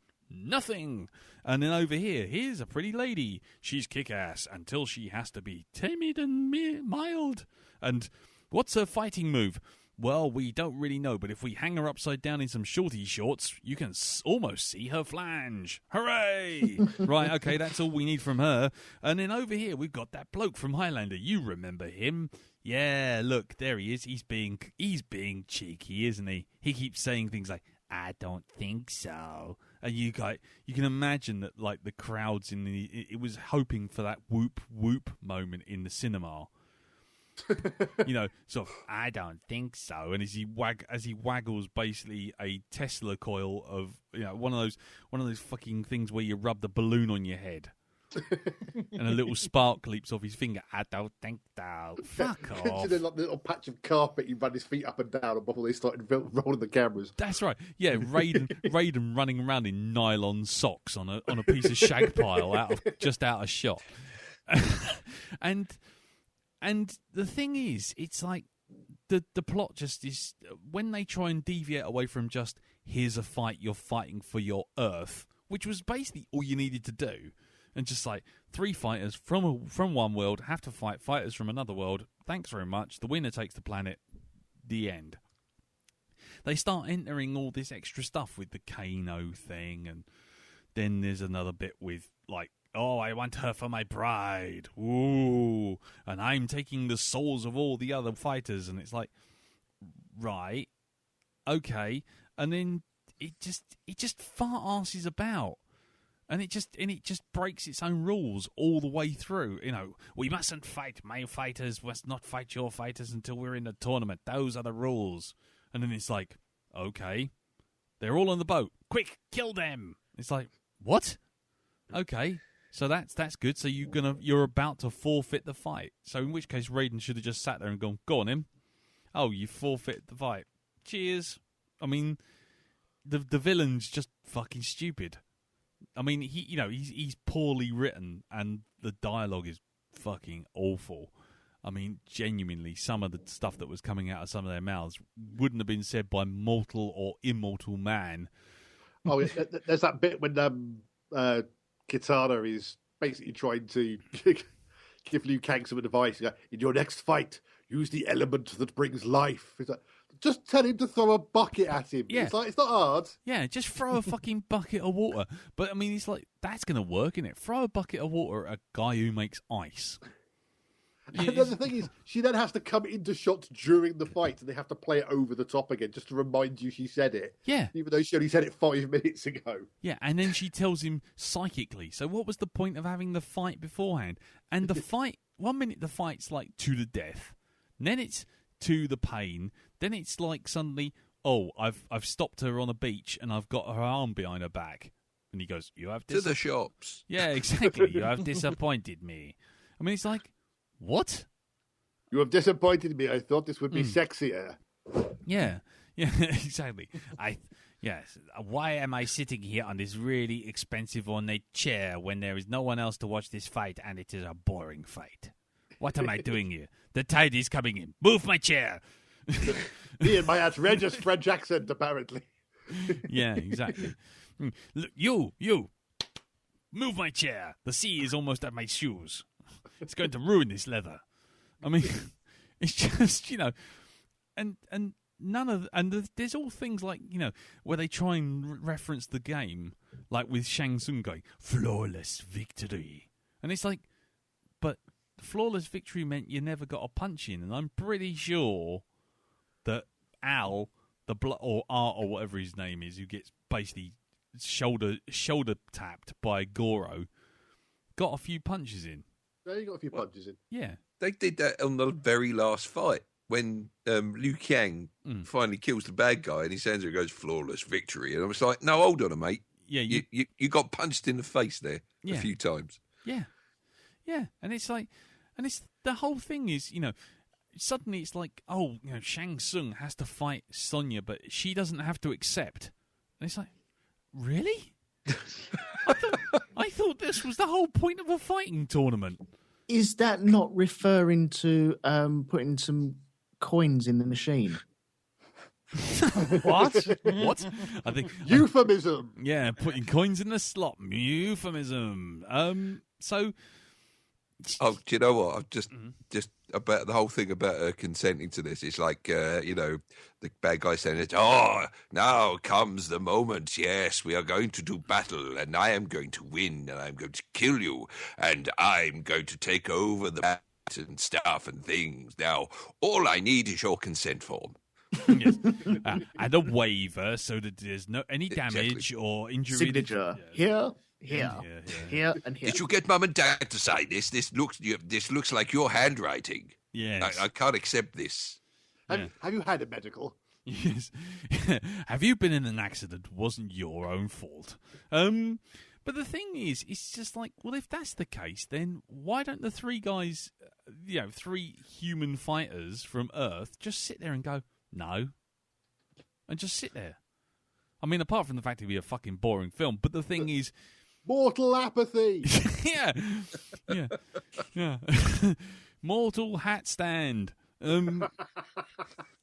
It's just wow. I mean, I don't know. I mean, to be quite honest, the film has fights. When the film matches the game with things like the fights, you kind of go, okay, fine. But even then, it started to feel cheap because you get a decent move, especially from Liu Kang, and every time he did a really decent move, it was like they slowed it down by 300%. It was like his best one was when he was double kicking that guy. Oh, flying in through the air. chest. That was brilliant. Bicycle kick. It wasn't a bicycle kick. I mean, it was literally like someone was just hanging him off the ceiling and just swinging him along like a piñata with legs. But it looks like that in the game. Yeah, I know it does, but it's I mean, I think the problem with it is he's like, because he's got some people who are very good at martial arts and some people who aren't very good at martial arts. He's having to sort of cut the fights to hide the people who aren't very good at martial arts, and then he's having to cut the fights for the people who are good at martial arts in the same way, so it's consistent, and therefore he's not showcasing the really good fights as well as he could be. Yeah. Which is a problem. In which case, just like get people who can actually do martial arts to do your fight scenes rather than just people. Yeah. And one other thing, when it was coming to the reptile fight, and I gotta be honest, reptile is quite simply one of the worst CGI creations I think I've ever seen on cinema at all, ever. I mean... It looks like the previs you normally see in behind-the-scenes special effects things on DVD extras. But but even just the design of it, I mean, it looked like something you see in a sort of CD32 game. You know, sort of like some hastily thrown together thing from like 1990 where they put it on a CD just to make it rendered. I mean, it's a demo on an Amiga cover disc. Yeah, that's where it comes from. It pretty from. much had the only thing it didn't have was a fucking checkerboard and a juggling man juggling spheres. I mean, that's pretty much it, and a lens flare dangling above his head. But Ooh, misses. Ooh, misses. Euphemism. But that was a terrible, terrible, terrible effect. I mean, just not even... I literally spat my tea out over that.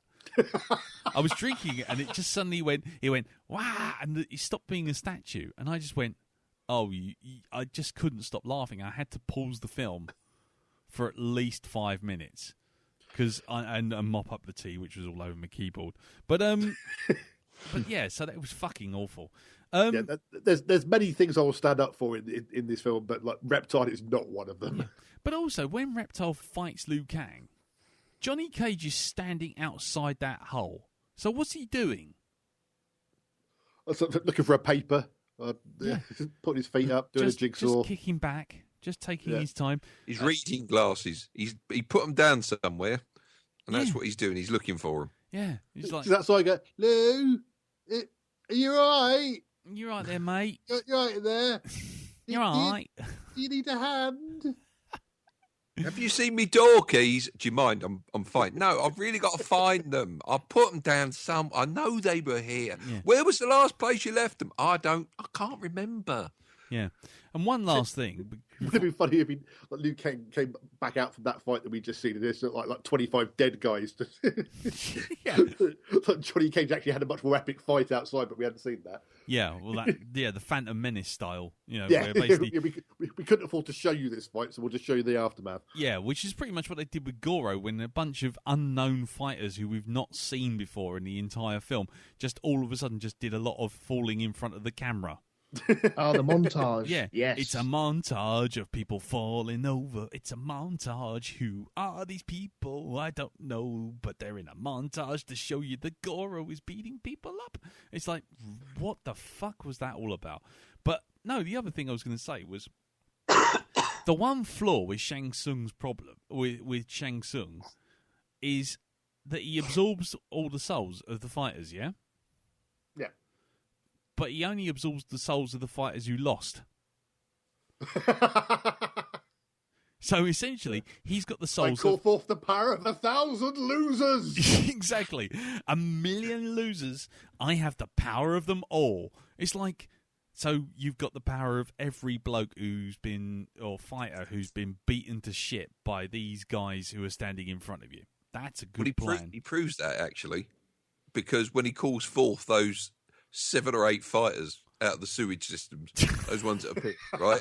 Yeah. I mean, it's like you got Liu Kang, he's like, all right, come in, we'll have a go. And he's literally like, you know, he twists a nipple on one, he goes down for the count. He fucking wet willies one in the ear, he goes down for the count. Tweaks the nose of another one. It's just like, some fucking ultimate fighting force they were. Yeah, he points. Go on. Sorry, go on. No, go on. I was going to say he points at the chest of another and then boops him up the nose as the bloke looks down. Makes a cutting remark. Makes a cutting remark about someone's fucking outfit. You know, he goes down. Yeah, he's still like badly, you know, emotionally crippled after that. You know, because he thought he got his Sunday best on, and it's like obviously not. Wedgie's the samurai. Yeah. Wedgie's a samurai, and then that bloke who turns up in every kung fu fighting movie where he looks a bit like sort of like Drax but been flattened, flattened after eating too many pies. But anyway, it's So overall, the film itself passed a bit like bad wind. I by the start of it, I was thinking, oh God. Oh no. And then about halfway through, there was just a release. And by the end, the only thing that was left was a slightly vaguely bad smell and a feeling of shame.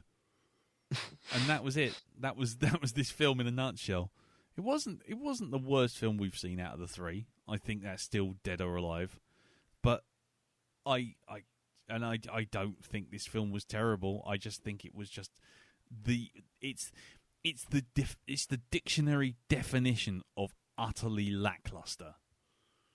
Completely lackluster. It had all the elements, but either needed to be, as Dave said, it either needed to be more crazy and batshit, or it needed to be more budget. It needed one more cowbell. More cowbell. Yeah.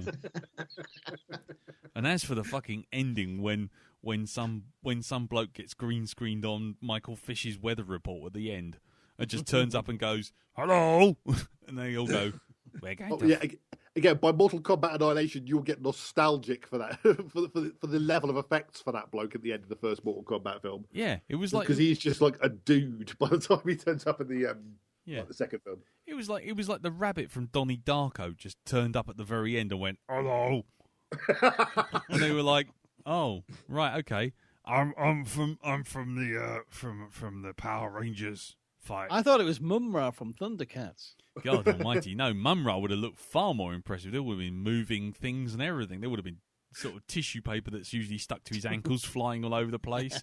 Hello, Dave. Yeah, it's me, Dave. Yeah.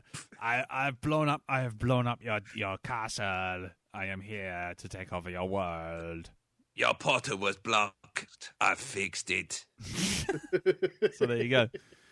So there you go. I really wish I could have got more angry about it, but by the end of it, I was just like, I don't really care. I've had bowel movements which were more important and impressive to me, and I've also seen much worse films. And it just, like I say, it was just like going, like I tell you what, to carry on with the scatological analogy. Do you know when sometimes, and stop me if you've heard this one, or if you feel like you can empathise, but you've spent all day so busy that you've been busting for a shit, and it's just built up and built up and built up, and you feel it, and you think, you know what, I'm going to go in the toilet, I'm going to take my favourite book, I'm going to sit down, and I'm going to do this thing for 20 minutes, feet on the door, absolutely let rip, and you get there, and then basically a Malteser falls out.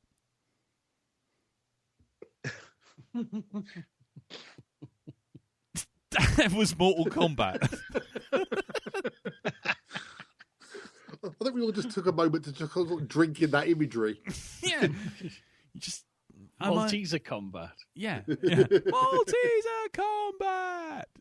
Malteser tight shat. Small shat. Womble come splat. Anyway. Mortal chocolate.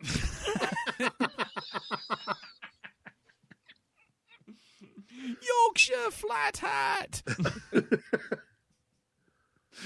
Anyway, so there you go. Yeah, so that was it, really.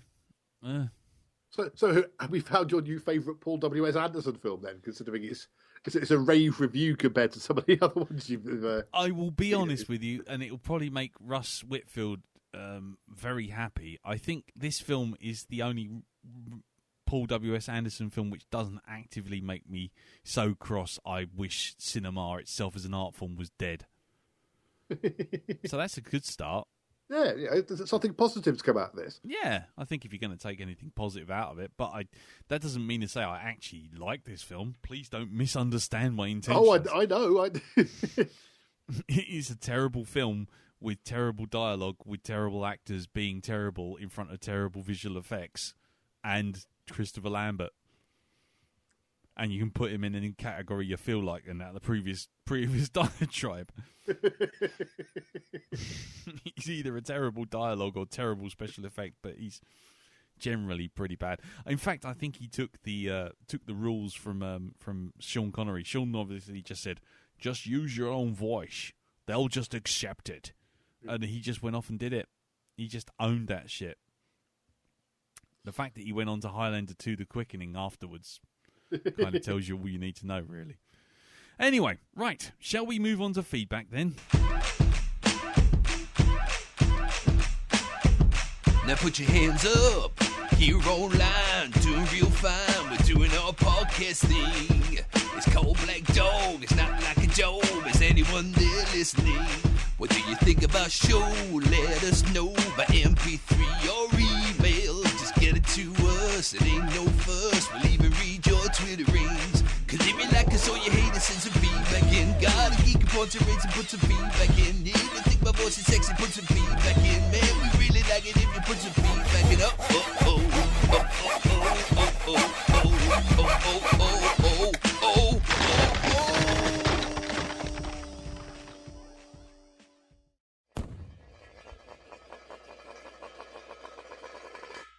Right, okay, so it's time for feedback, and as ever, it is past the witching hour of 11:30, so Darren has vanished with a puff of smoke and a scream of baby, and he was gone. So, there you go, the Dave Bowman defence, ladies and gentlemen, and he's gone. So, it will be just us four doing the feedback this week, and so I will start. And the first bit of written feedback we have is from Chris Oster. Or Oster, sorry, I don't keep forgetting how to pronounce the name, so I apologise in advance. And she writes, "Hello, Black Doggers. Fresh off of listening to DOA, I found my old DVD copy of Mortal Kombat, or Onion Kumquat, I don't know. Anyway, yes, I own this movie. I own the soundtrack too. It came out the summer I was turning 15, the golden age when it felt like movies were starting to be made for me, the comic book and the video game nerd. When I was 14, going on 15, I loved everything about this movie. I think I probably wanted to be Sonya. In my defence, I wasn't quite 15, and the film's contemporary released the same month, The Babysitter's Club, which held no interest for me. Clearly, I didn't have the lot of taste as a youngster, but I knew which camp I belonged in, and it wasn't Kirsty's or Christie's. She put up with the annoying Mallory and the obnoxious fashionista artist wannabe Claudia. I'm joking. I fucking loved The Babysitter's Club. If it had girls with boyfriends, fashionable girls, girls who were good at maths, girls who wanted to be movie stars and write novels, and of course Dawn, who was from California and had a bedroom with a secret passage. Sorry, that's completely lost on me. The Babysitter's Club. Has anyone else seen this or know of it? It was released pretty much the same week as Mortal Kombat was, so it's it is very much a contemporary. I've not seen it. But, right. Okay. Yeah, but it is one of the reasons Mortal Kombat did reasonably well at the box office, because it wasn't exactly up against stellar competition. Okay, fine. Okay. So anyway, right. So, but Secret Passage. But we're not talking about that movie, and I will get back to Mortal Kombat. See, it's all in capitals, so I'm going to have to do that. I'm just saying, I had a choice that August weekend, and I picked probably the lesser of the two movies, and I loved it. Rewatching it after 20 years, I feel only a little bit of shame for my bad taste in films. Only a little bit, because while there is a whole lot of problems with this movie, I still got a lot of enjoyment out of my rewatch. More than I probably should have, considering how bad it is. I do tend to forgive 90s special effects as being a product of their time, and because of the time they were pretty good. I can suspend my disbelief enough. Babylon 5, another one of my all-time favourites, well done, like it, yes, suffers from the same thing. I don't think it's fair to blame a show or movie for using technology of the time, even if it looks dated now. I will say Babylon 5 was working on an infinitely smaller budget with an infinitely smaller time frame, but I take your point. I mean, but, you know, Jurassic Park was the cut-off, 1993. Anything after that uses CGI, it's fair game. Anyway, sorry, Chris continues. A few quick observations. The acting is really bad, and the dialogue is very 90s. Johnny Cage got annoying very quickly, and was the typical sort of character found throughout the 90s. His one-liner banter made no sense half the time, and the playing for comic relief was more than a little tedious. I remember liking the character the first time I watched this. Liu Kang really should have had a better career than he does.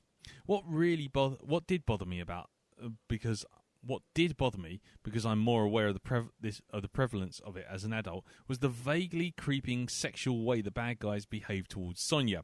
Not only did Sonya have to worry about being in Mortal Kombat, which entails probably losing your soul, your life, having your back or neck snapped by a monster in a fight, these things were expected in this sort of film. It's a dangerous world and a deadly situation, but they always throw in that extra layer of threat. And then, in no particular order, Sonya gets damseled, dressed in the ugliest, most unflattering leather dress, and the black guy got killed to further Cage's storyline. Did he even have a name? Cage didn't even have much of a storyline, so that's just insulting. I have so many problems with all of these things. As predicted by you guys in the DOA podcast, I am, of course, angry about Christopher Lambert playing Raiden. In the grand tradition of good old Hollywood racism, we have some pretty standard white guy playing what should be an Asian role. I'm 100% convinced they modelled the character after David Carradine's character in Kung Fu, or Kung Fu The Legend Continues, because the character doesn't look like that in the artwork, and they were otherwise pretty accurate as far as I can tell. Was it a homage? Did they need a big name, quotes, to attach to the film to get the money? Probably. There's always reasons for choices, and I'm speculating and giving them the least offensive reasoning these choices may have been made.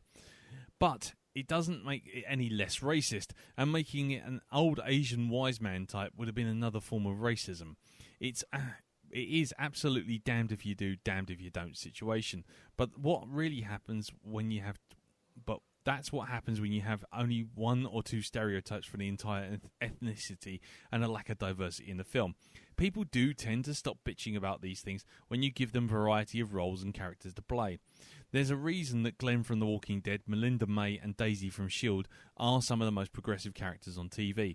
When we have their actual representations, racist tropes stop being so damaging. But I'll be honest, as much as I tried to be angry about Lambert, I was thoroughly distracted by his long, beautiful curls. That wig is just so well done. And while I'm on the subject of beautiful hair, Liu Kang's mullet is also fabulous and on point. I salute the hair department for such a crackingly good job. What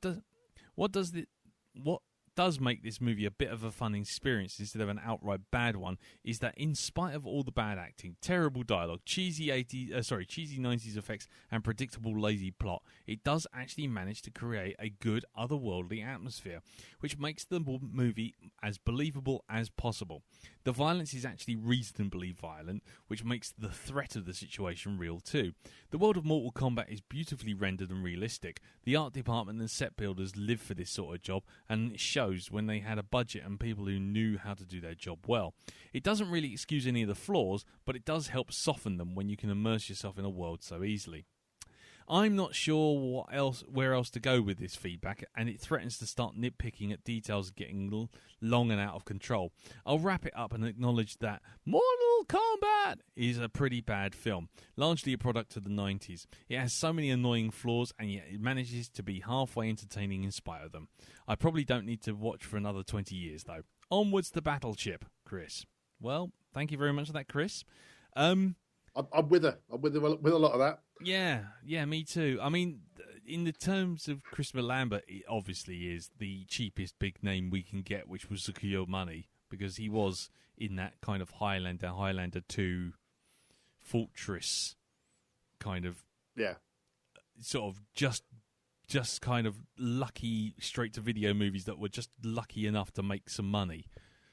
And the irritating thing is that Raiden, certainly in the games, is like a fantastically badass character, and he should have been sort of like, I mean, with his powers and his look, he's basically that guy from Big Trouble in Little China. I was about to say exactly the same thing. The guy who rides the lightning in Big Trouble in Little China is essentially Raiden. He's got the same kind of basket kind of hat thing going on. He's got the lightning and that's what Raiden should have been in this film. Yeah, he shouldn't have been fucking Gandalf the White with a dodgy French accent. They should have been fucking throwing lightning at Sub-Zero and shit. Yeah. I mean, what did he actually do in that film?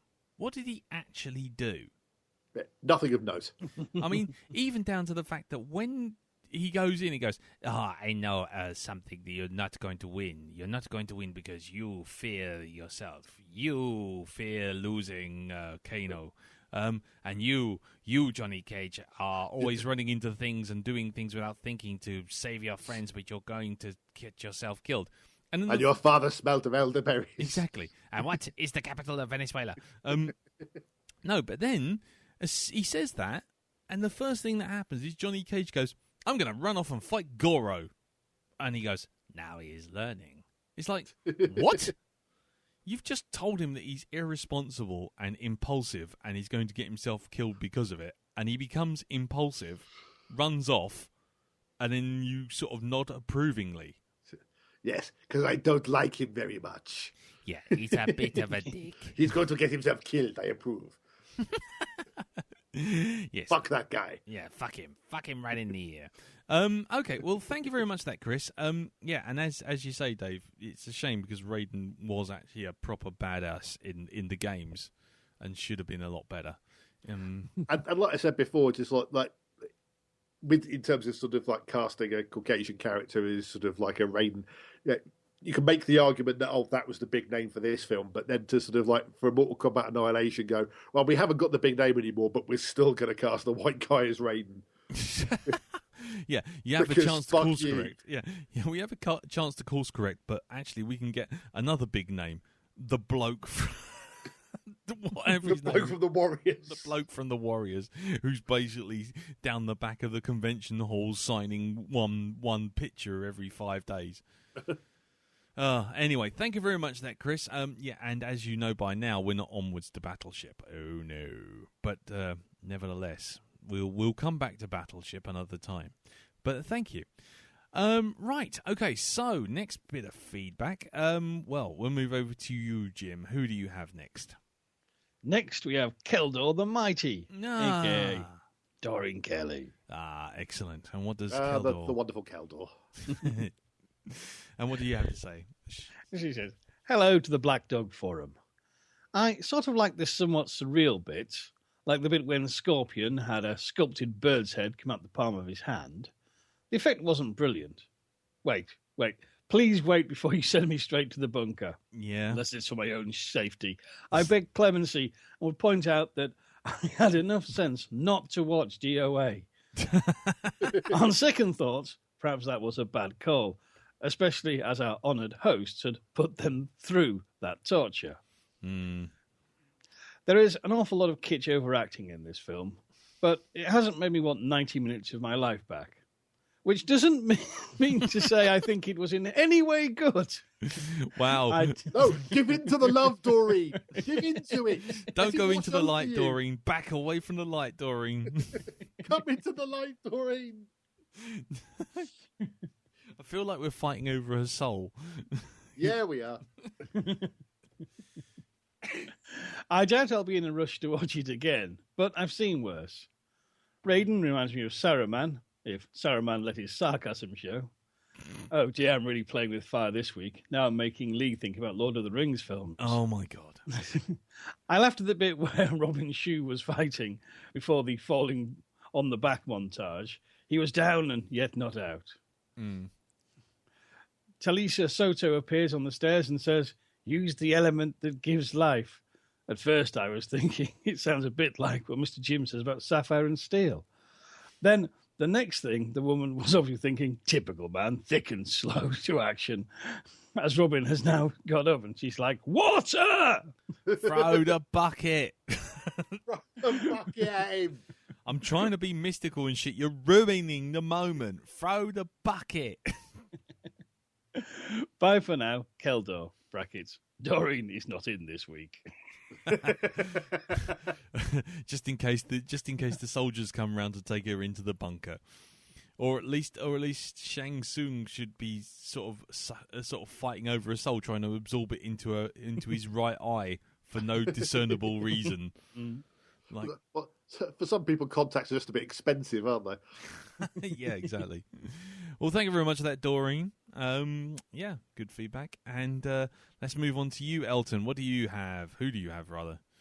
Okay, I have Phil Bellamy here. Okay, Phil Bellamy. And what does he have to say? Right, first off, this is a long one for me, so apologies, Phil, if I cock this up. Which I will cock out, but there we go. Okay. The subject is Mortal Kombat Appeals Court Response. Okay. Yeah, exactly.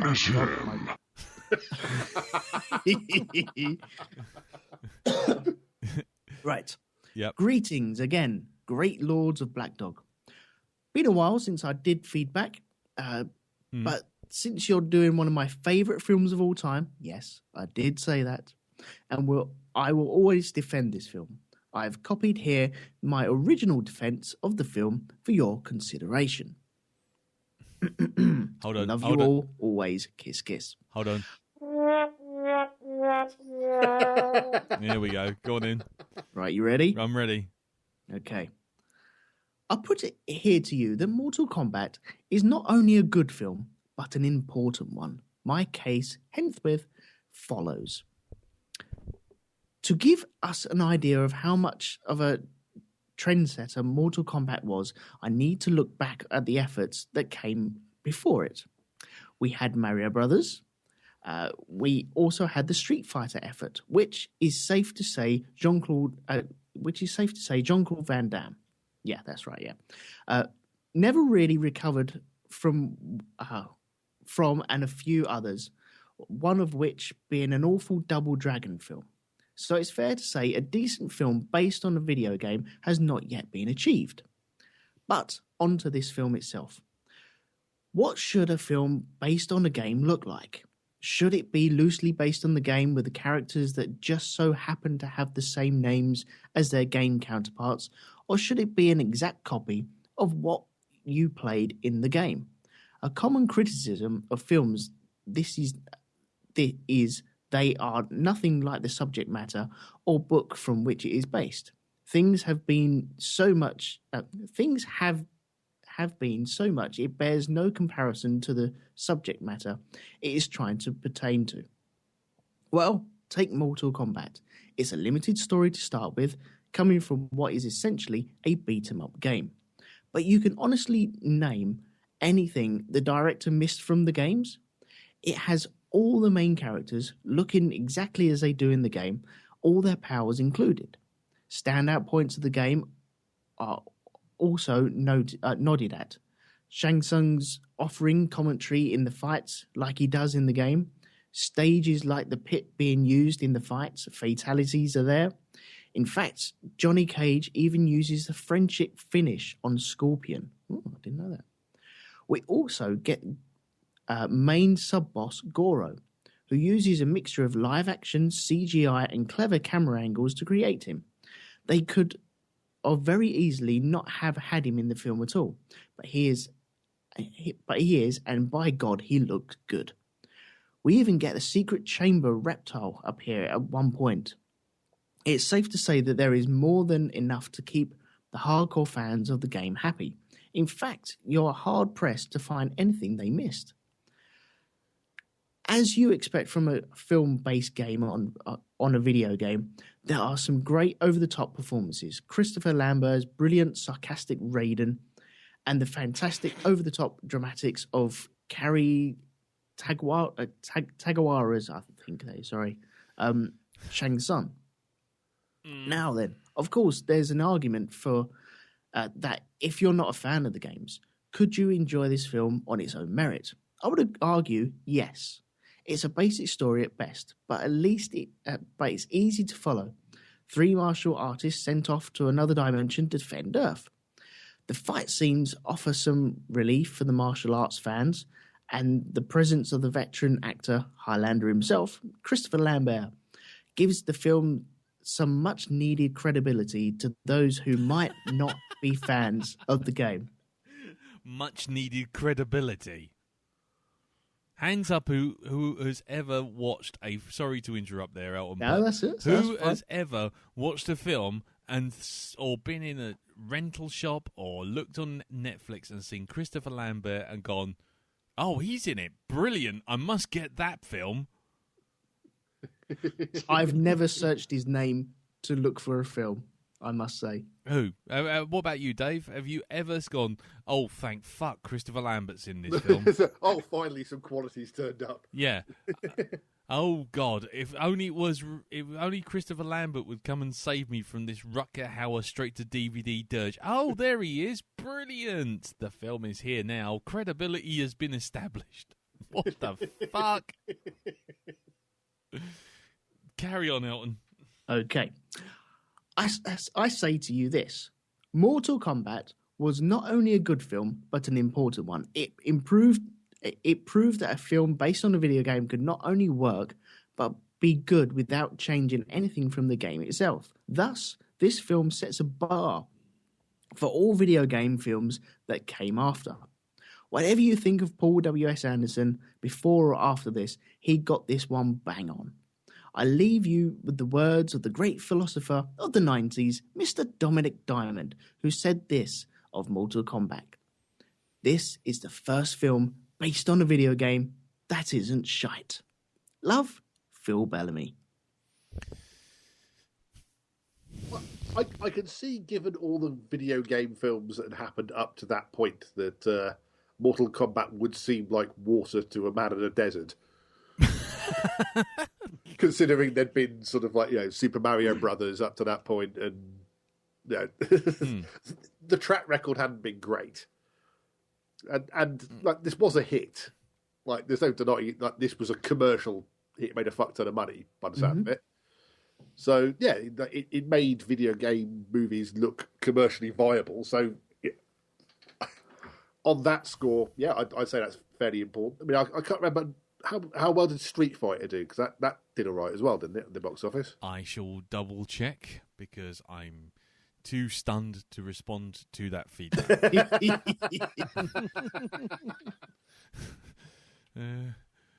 Movie. Just talk amongst yourselves. Don't wait for me. Don't wait for me. I think it was sort of like Mortal Kombat and Street Fighter kind of pulled a bit of a double whammy of sort of showing that actually you could make money off these things. Yeah, Street Fighter had a budget of 35 million and made nearly 100 million. Yeah, so between the two of them, well, they showed that you could get a big return on a video game movie if you did it right. Yeah, I mean, in theory, between the two of them, they had the same budget as Jurassic Park, and they made a fifth of it. But yeah, wow, important film.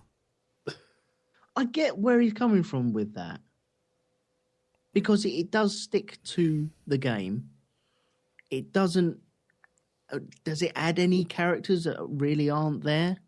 No. No. I mean, in fairness, the elements of the game, as in just the pure visuals and the actual names of the characters and what they can do, is essentially there. Apart from Christopher Lambert's Raiden, who is not brilliantly sarcastic. He sits there and just goes like this. Hello. You will not do this. One of the visuals I did... One of the visuals I did really like was when they were fighting. I think it was... I can't remember what fight it was. When Goro was fighting a dude, and then you saw his soul getting sucked off. Pardon? Wow. Racing. Way to go. Oh, God. Anyway. You sure there wasn't a crossover with DOA again? But you had all the guys, all the warriors jumping around, just throwing their arms up in the air like sprites would. They have like 4 movements of their fist down by their head, and then 3 movements up, and then they just reverse it back down again. And that's all they were doing for the audience. So I quite liked that, because it was just so cheesy. So by that measure, really, Super Mario World should have been like 45 hours long, and Bob Hoskins should only have been able to do one of 2 things: jump and hit his head on bricks. And dress as a raccoon occasionally. Yeah, it's true. Well, let's not get ahead of ourselves and put ourselves in Super Mario Land 3, for goodness sake. Woof. That's 2 sequels too far, my friend. Fair enough. Oh, look, a flying cloud. Yeah. Oh God. Then he got a car and he went driving around. Wow. I mean, I love the fact that he kind of tries to dismiss a common criticism of the films is that they're nothing to do with the subject matter or the book on which they're based. Yeah, that's one of the things. The piss poor directing, acting, special effects, and pacing, and editing, and lighting, and did I mention the special effects? I should mention them again. I think they're worthy of it. Yeah, especially Scorpion. We really didn't give Scorpion a good kicking, did we? The fucking CGI Terminator bit with his head, which was give me a break. Yeah, which was clearly stuck on. That was Nicolas Cage under there. Yeah, I mean, and Johnny Cage didn't use a friendship finish on Scorpion, did he? I thought he just chopped him up with a bunch of swords. I think he's talking about the other side photo thing at the end. Oh, is that a friendship finish? Could be, yeah. I don't know what his friendship finish was off the top of my head. Well, whatever. I mean, Phil, it's sucking someone off, isn't it? Yeah. Well, I mean, just peace be with you, Phil. Indeed. May you always be this happy and joyous in the face of lackluster entertainment. Wow. Well, thank you very much for that, Phil. Get in the fucking bunker. Right. So, Dave. Yes. Over to you, sir. Who do you have first? I have Fred Dr. Scum Lubnow. Ah. Whose subject is best karate move, kick them in the nuts. Punch to the cockhead. And Dr. Scum says, hello, Blackdog crew. Hope all is well. Similar to last week's film, DOA, Dopey on Arrival, I had never seen Mortal Kombat, and I've never played the video game. Oh my, Paul W.S. Anderson has quite the film resume, doesn't he? Watching this week's film, I get the impression that it was originally released in 3D. The action sequences sure give that impression. However, I could find nothing to support this. Yeah, no. No, nothing supported anything in 3D in Mortal Kombat because, you know what? They had trouble just doing the 2D bits. In general, the acting was bad primarily due to overacting, and many of these special effects were shitty. The dialogue was ridiculous and could have been written by an 8-year-old, meaning no offence to 8-year-olds around the world. The background and the scenery varied from interesting to reminding me of walking through a Spencer's gift shop. Additionally, many of the creatures had a very Tim Burton's Nightmare Before Christmas or Beetlejuice look to them. However, for all the crappiness of this film, it did give me an Army of Darkness vibe at times, and so I have to admit that once in a while I did enjoy it for a very fleeting moment. Christopher Lambert as the ancient Asian god was ludicrous, and the bad guy sorcerer was really hamming it up. However, the film does give away an ancient, secret Asian martial arts move when confronted with a beastie that was rejected from a Dungeons and Dragons monster manual. When in doubt, kick him in the nuts. They would always go down like a sack full of wet mice. While I did chuckle once in a while and the film was slightly better than DOA, it still sucked. While DOA would be a piece of shit, Mortal Kombat would be a piece of shit with a rose petal on top. Slightly better, but not enough to make any difference. Thus, I plan on never watching any of these films, including Doom, ever again. Thank you, Black Dog, and looking forward to the last crappy video game movie next week. Fred, Dr. Scum Lubnow. Well, thank you very much for that, Fred. Yeah, you have my sympathies, but but rejoice. There's been a stay of execution on the shitty video games front. So yeah, there you go. Cock punching. That's what it's all about, apparently. Although it's sort of that, all that sort of posturing and standing there going. Whoa. I mean, that was really funny with the bloody bit with Pub Zero. With Coke Zero and the bloke is like, to show you what you will face, and then it's just like, get random blokey out of the crowd, make him stand there, do like 10 minutes of poncy moves, have him jump in the air, and then have Coke Zero basically freeze him in midair and just go like, there you go. He's like, oh, right, okay. So why didn't Coke Zero do this to anyone else in the game ever, a film ever again? I don't know. Because he has to have a bucket thrown at him. Shut up, that's why. Anyway, because you can't freeze a bucket. In fact, it would have been better if he did freeze the bucket and a big lump of ice just clocked him right in the face. It would have been better if just the bucket just hit him on the head. Yeah, exactly. Rather than like a gigantic CGI icicle going through his guts. Yeah. Just like just a wooden bucket just going thonk off the top of his head. He just sort of little birds tweet round. Yeah, that's it. Just a 12-pound mallet of ice just hitting him right in the right between the eyes. There you go. I think she had a bucket of sand like a school janitor on a frosty morning. This will sort you out. Yeah, just put him in the grit bin. Yeah, that's it. Just Liu Kang drives past in a council gritter and just kills him off in 5 seconds flat.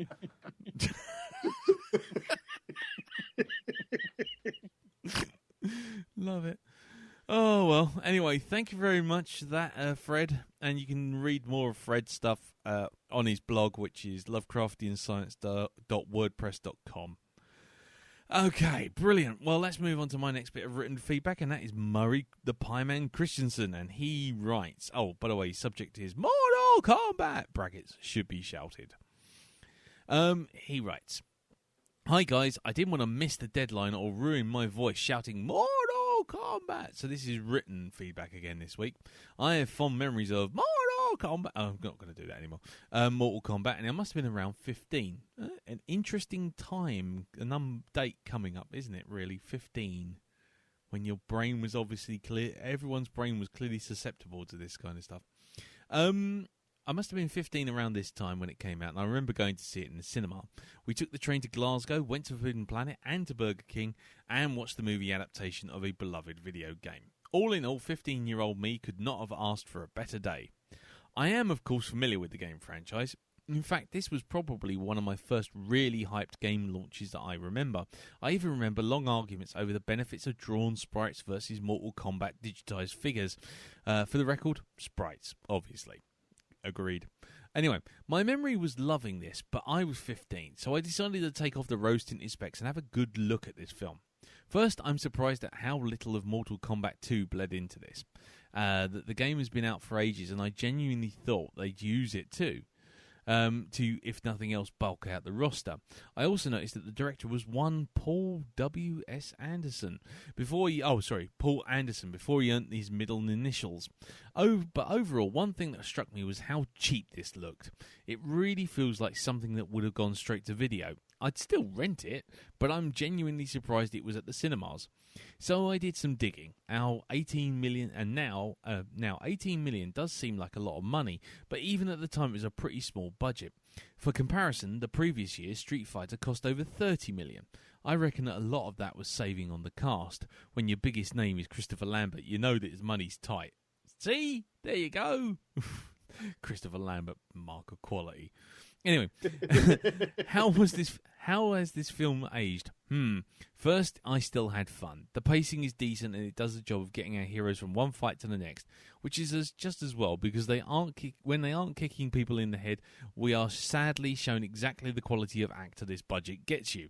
I mean, okay, Liu Kang's mullet is luxurious, but the man really can't make any of his lines sound convincing.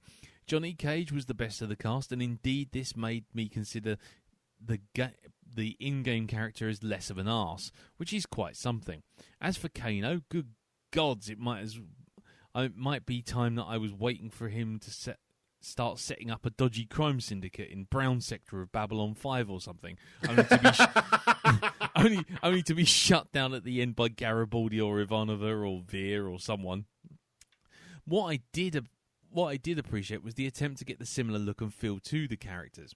Barring Shang Tsung and Katana, and arguably Reptile with his duff CGI Muppet form, you can recognise every character. The island setting works, though I did wonder if Eric Roberts was holding a similar tournament on the other side of the island.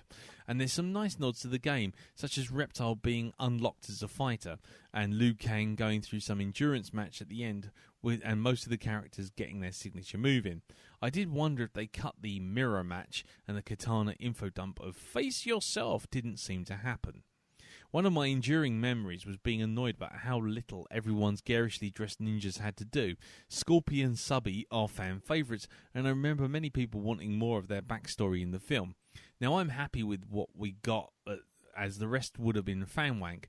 In fact, this film does have a decent balance between fan service and making a genuinely accessible film. Finally, the effects. These have aged badly. I reckon that most of the money went on Goro, and he doesn't look bad. Not the best animatronic, but convincing enough. But some of the CGI looks pretty ropey. Take Reptile or Scorpion's rope thingy. I remember being impressed by this at the time, but it just doesn't. But it couldn't stand up on a phone screen. I reckon my VHS copy and a small portable telly hid a multitude of sins. Quite possibly. So overall, I still had fun. Yes, its a youthful shine has gone, but I can still enjoy it as a duff but straight-to-video piece, which is where it'll always belong. So no fatality from me, perhaps a babality? Anyway, keep up the good work, chaps. Murray the Pie Man Christensen. Thank you very much for that, Murray. I think we're going to be in the minority of people who don't like it. And I say me as in me, Jim, and Elton, and Darren. I think we're on our own. I think we might be on our own. Guys, see? I've never been in this position before. I don't know what to do. Gloat. Gloat, so my unusual. friend. See, we're clearly through the looking glass. See, black is white, up is down, Trump's president, we're out of Europe, it's all gone wonky. Any minute now, Superman's going to start flying in, talking backwards. I mean, it really is we are in Bizarro world. Anyway, right. So, moving on. Jim, who do you have next? Next, we have the fiendish Dr. Will. And before you start, I have to apologise to Dr. Will because he supplied me with something that I said was going to make it on air today, but due to me being distracted and a complete idiot, it's going to be next week. That's all I'm saying. There you go. Anyway, carry on, Jim. Dr. Will writes, "Good evening, Blackdog. Okay, cards on the table. Mortal Kombat was always a bit of a chicken soup of the soul film for me. I watched it so many times in the 10 years after it came out, although it's been about 10 years since I actually last saw it. So I was really excited to watch it again. I was a fan of the game. I was terrible at it, but I loved it. I always preferred the darker, harsher, more visceral games, particularly with a dark vein of humour. Friendship. The film gave me more of the same, and I'm very glad they kept it a 15, rather than dumbing it down to a PG. What made the film so great was that it managed to convey a sensible plot throughout. Hello? Unlike Doom, it didn't take itself too seriously, and it was good fun. I really hoped that I would continue to think that after such a long gap since the last watch. In dire contrast to last week's film, where I knew it was terrible within the first 10 seconds, this film made me grin straight away, as soon as the music started. Mortal Kombat! And I really did still really enjoy it. It definitely had its flaws. Some of the acting was a bit weak. Kano's voice sounded like a pubescent teenager trying to sound hard. And some of the fight scenes were a bit unrealistically slow and wooden, particularly Johnny Cage's first fight for his video, and Sonya. And the CGI was pretty terrible, particularly Scorpion and Reptile. This was a couple of years after Jurassic Park, but they had a much smaller budget, so maybe that's acceptable. There were plenty of bits that made me laugh out loud while watching it on a packed train, the signature moves from the game, the fact that nobody took Johnny Cage seriously, and pretty much anything involving Raiden. American life has enfeebled his mind. Too much television. The fate of billions depend on you. Ha ha ha. Sorry. And the ridiculousness of it all just made me enjoy it even more. Kitana went this way.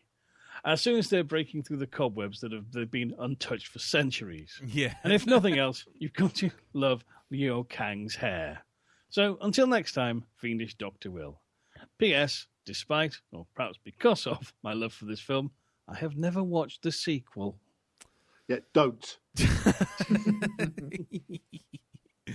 Yeah, well, there you go. So there's the voice of experience talking. Well, thank you very much for that, Fiendish Dr. Will. And yes, continuing our theme of I think we've fallen into Bizarro world. So shall I make up the bunker for 4, gentlemen? yes, I was going to say I think we should just go in and just leave everyone else outside, like Fallout. You know, we just leave it until I don't understand the world anymore. We'll shut it out. Yeah, exactly. We'll just go in and just I'll ask Chris Lancaster to put the light bulbs back on. Anyway, okay then. Well, thank you very much, that Dr. Will, and like I say, thank you for your stuff. But sorry I didn't get it on this week. It'll be next week. Anyway, chicken soup for the soul. God. Right. Anyway, sorry. No, sorry, Christopher Lambert. Sorry, flashbacks. No. Moving on. Elton. I have Cole the Bastard Hurley here. And what does he have to say? Okay, his subject is sooner or later, God will cut you down. Dear Black Dog Crew, I'm going to be the voice of dissent this week. I feel, for me, Mortal Kombat was actually an alright film. Yes! Oh my God, you're not the voice of dissent. Unfortunately, what you appear to be is the voice of the majority, Cole. You're just a sheeple, really, aren't you? God damn it. Yeah, quick, get our tinfoil helmets on. Quick, everyone, to the bunker. Not Bring a masterpiece, food. mind you, because, man, it's not a perfect film, but it's still an entertaining one, if nothing else. Seeing as I have absolutely no connection to the games, my experience with the Mortal Kombat fiction, such as it is rather limited. All I really know is that the facilities in the game, the latest game, are really cool, and that there have been horror movie icons as guest fighters in the last 2 games, with really cool fatalities, not facilities. What the fuck am I talking about? Fatalities. Yeah. I tell you what, the facilities in this game are brilliant. You can there's taps. The washroom is lovely. It is. It's lovely. The fucking toilet is blinding. I tell you, the air conditioning system kicks ass. Yeah. The mechanical and engineering plant work. Sure, man, you just got to look at it. Access to the tennis courts. If you want to screw me up, I'll just put big words. And it's not even a fucking big word. I just fucking hate myself sometimes. Don't worry, man. Don't worry. Honestly, it's fine. So, it's about... that's about it on the game front for me, really. In terms of the film itself, I went in with the foreknowledge of the movie being considered one of the only legitimately okay video game films. And to be honest, those expectations were right. I knew that it wasn't going to be perfect. Don't get me wrong, but I was entertained enough. I think the best part of the film is that it doesn't really look down on the source it was adapted from. While I have never actually played the games, I do know that there was a lot of backstory, characters, and the like in them to draw from. And seeing that there are so many characters, I think that it was smart from the filmmakers to restrict themselves on who they had in this film, and what part of the story would they looked at, which was smart, really. Obviously, the visual effects were a bit on the not great side, but honestly, the CGI in 1995 was not something that was great. So after the first time reptiles showed up, I knew that it was going to be on that department. But in the end, I think that this film, for most part, hits the mark. It was entertaining, I had fun, and the action scenes were reasonably well done. All that.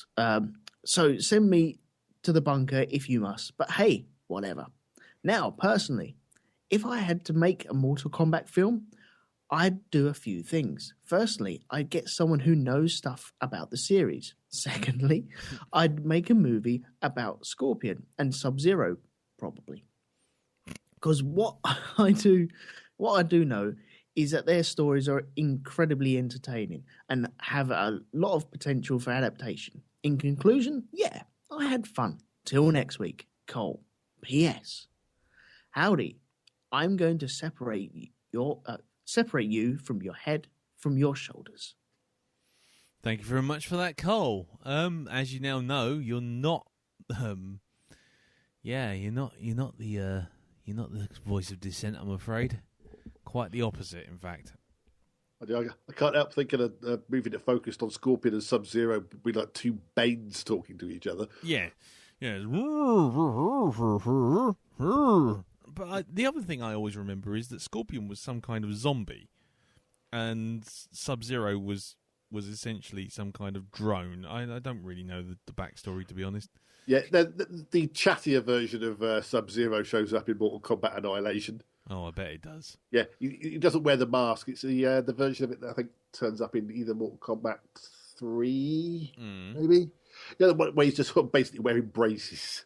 Oh, God. He's got his head uncovered. Right. Yeah, Okay. yeah, it's bollocks. Yeah. By the way, just for a little comparison, because I know that we keep having this kind of it wasn't all that it wasn't that bad.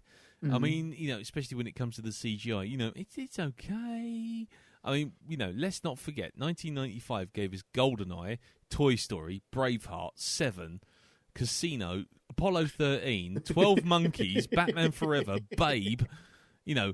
That's before we even get to Congo, Crimson Tide, Waterworld.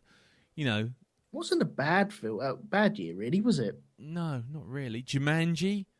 Oh, fuck. I mean, no, but I mean, I'm talking about special effects wise. Judge Dredd, Demon Knight. Wow, really? You're using the 95 Dredd film in defence of something? Yes. Because Jesus Christ. Look, we're through the looking glass. I use any weapon at my disposal at this point. Species, for fuck's sake. Seriously.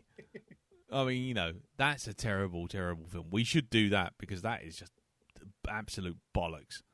That is truly, truly awful film. But yeah. With this film, all I've got in my head is a few people going to the bunker, and then all of a sudden there's more people in the bunker than outside the bunker. So we have to swap keys around. And then me, Jim, Lee, and Darren get into the bunker and close the door. Yeah, we take a couple of rolls of newspaper, of wallpaper, some tins of Campbell's soup, and lots of decent films to watch. I mean, the worst thing is, look, a fucking Species had a budget of 35 million. So not far north of poxy Mortal Kombat, and that had a better CGI. Well, except for that thing that just hops around at the end. But, oh man, it's nothing as bad as that fucking reptile. I mean, you can't just dismiss that as not terrible. But to be fair, I don't think anyone's complimented it so far. Yeah, but everyone's kind of gone, yeah, but it's 95, what you going to do? I mean, the fucking Power Rangers movie was out in 95, and that looked better than this. I think that's... and again, it's getting bad when I'm going to the Power Rangers movie. I've got nothing left. I feel like fucking Nicolas Cage in Leaving Las Vegas. I'm just going to sit and drink myself to death. I don't understand this world anymore. Which, ironically, now I'm looking at the list, it was also in 1995. There you go. Right. Anyway. Well, thank you very much for that, Cole. Yes. Well, let's move on. Let's go over to your next bit of feedback, Dave. Who do you have next? I have Greg, Mr. Wharf Madden. Sporting his gold shirt of security. What's he going? Hopefully, he's going to give it one of those Klingon upper palm slaps to the forehead. But let's see what happens. Greg says, "Greetings, Darren, Lee, Elton, Jim, and the jailbird, Mr. Owl." Wherever he is. There you go. This week we look at the movie Mortal Kombat. So, unless you've been hiding in a cave somewhere, everyone knows that this movie is based on the video game series that made its claim to fame with extreme violence and gore. Now, on the other hand, this movie was made with no blood and gore and tons of poorly choreographed fights in it. Now, with the lack of blood and gore in it, to me, is enough to kick it out of the realm of Mortal Kombat, but unfortunately, that was the least of its problems. First, I would like to clear something up for the writers and the directors of this sad show.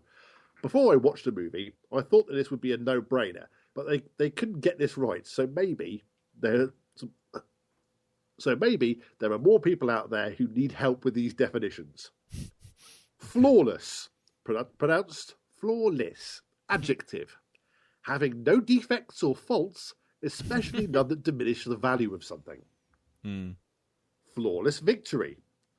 In the Mortal Kombat series, is a feat achieved by winning a round without a player incurring any damage, including chip damage from blocking over the course of a round.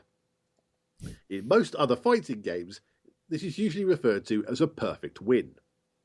Well, I thought I would throw in this definition for flawless in there so that there was no mistake in what I was talking about.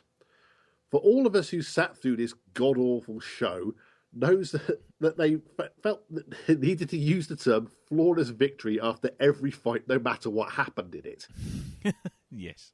Now, I'm not sure anybody but me, I'm not sure anyone but this to me really got on my nerves after a while, because it was just one of the many things that proved to me that they were just trying to cash in on the popular title with no true knowledge of what the product was about. I could also say that this about some of the other terms they used over and over, but I'm sure I'm just beating a dead horse by now. Stop, it's already dead. Go on, carry on. So, what else should I bring up here? Let me think.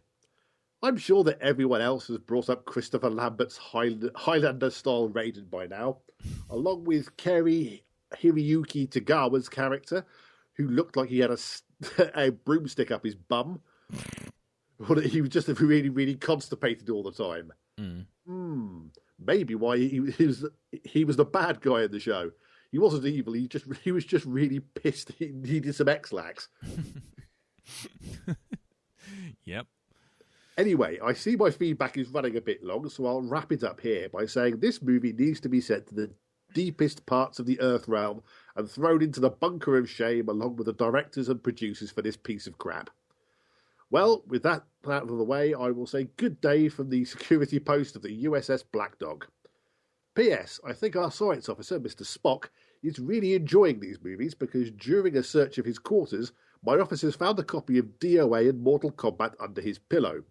I'm going to check the rule book, but I think these are banned items on the USS Blackdog. Cheers, Mr. Worf, Greg Madden. Well, thank you very much for that, sir. Well, Jim, Elton, at least we know we've got a security guard on the door now. I think we're going to need it. Yeah, definitely. Okay, well, thank you very much for that, Greg. Yeah, I'm glad someone's on our side. Well done. So we got Fred and Greg. It's the rest of you idiots can stay the fuck out the bunker of shun. Yeah. We're gonna have a fun old time in there. We're gonna be like talking about stuff that doesn't have dodgy CGI reptiles and films that don't need to be just all right. You can sit there and watch the 95 Judge Dredd film series. You love it so much.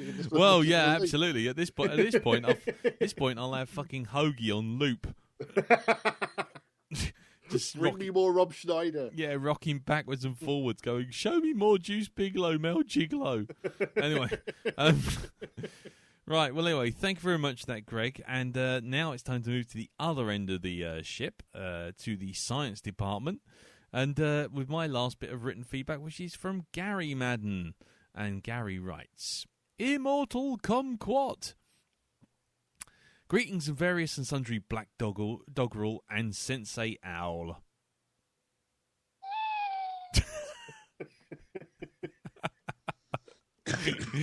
Oh dear, I feel like his heart's not in it anymore. No, I think he's had enough. Anyway, well, here we are. We've made it to week 3 of Shitty Video Game Month, or as I've started calling it, the real video nasties. I'm coming to the realization that, like music, the video games you remember and love are very tied to your age. I come from that dark past which first saw Pong consoles and the amazing graphics of Battlezone, which means I have played any of the games that have appeared in the last month.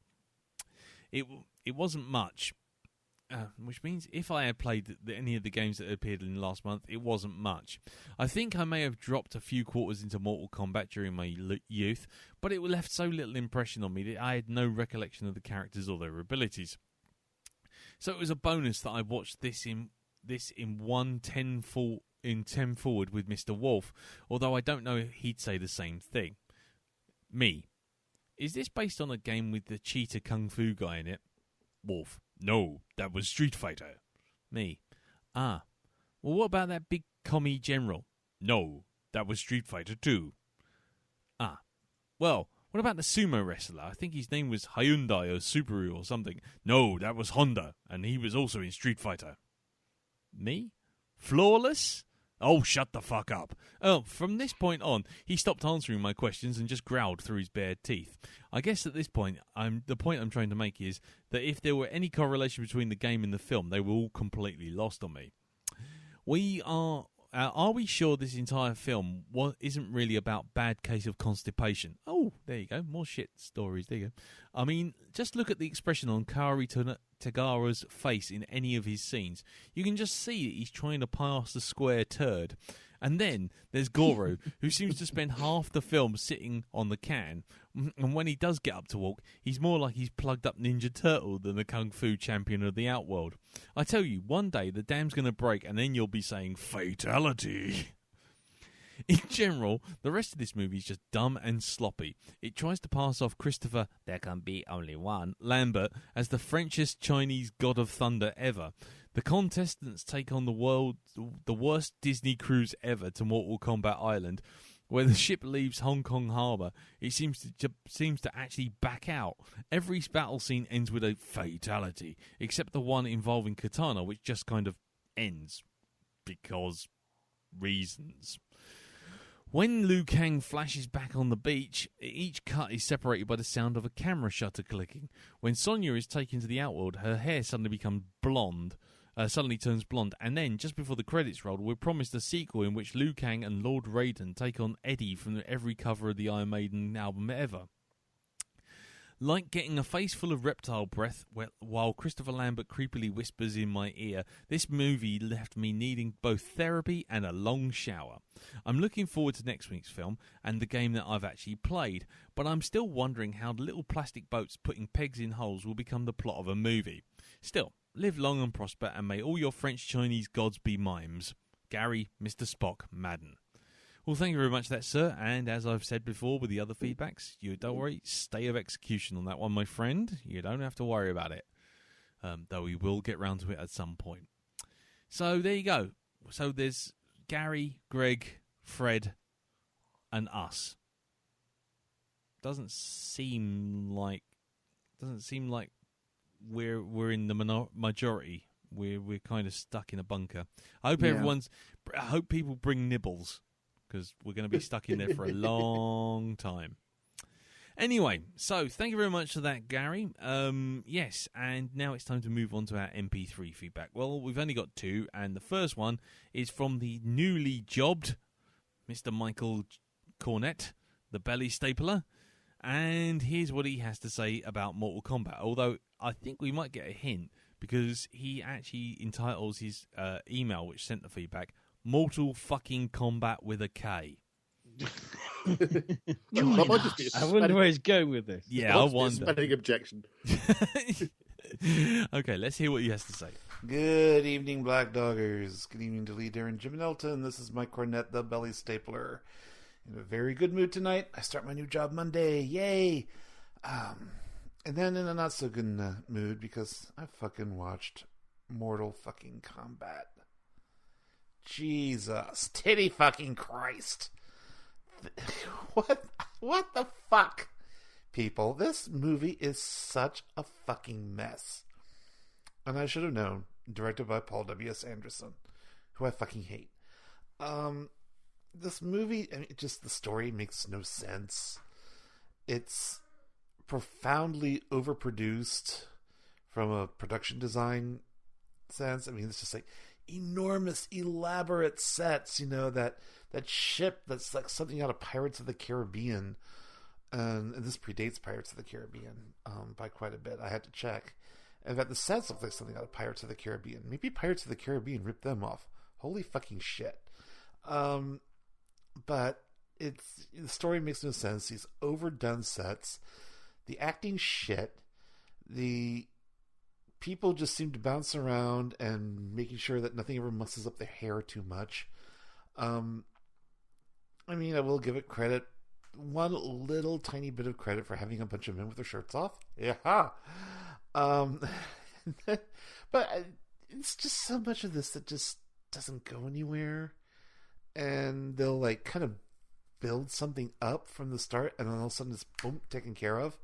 Like that bad guy, Kano, the big hot bearded guy, who the girl is after, and he kind of gets kind of a build up, from the beginning, and he seems kind of interesting, and you think, oh, this is going to be one of the big bads at the end.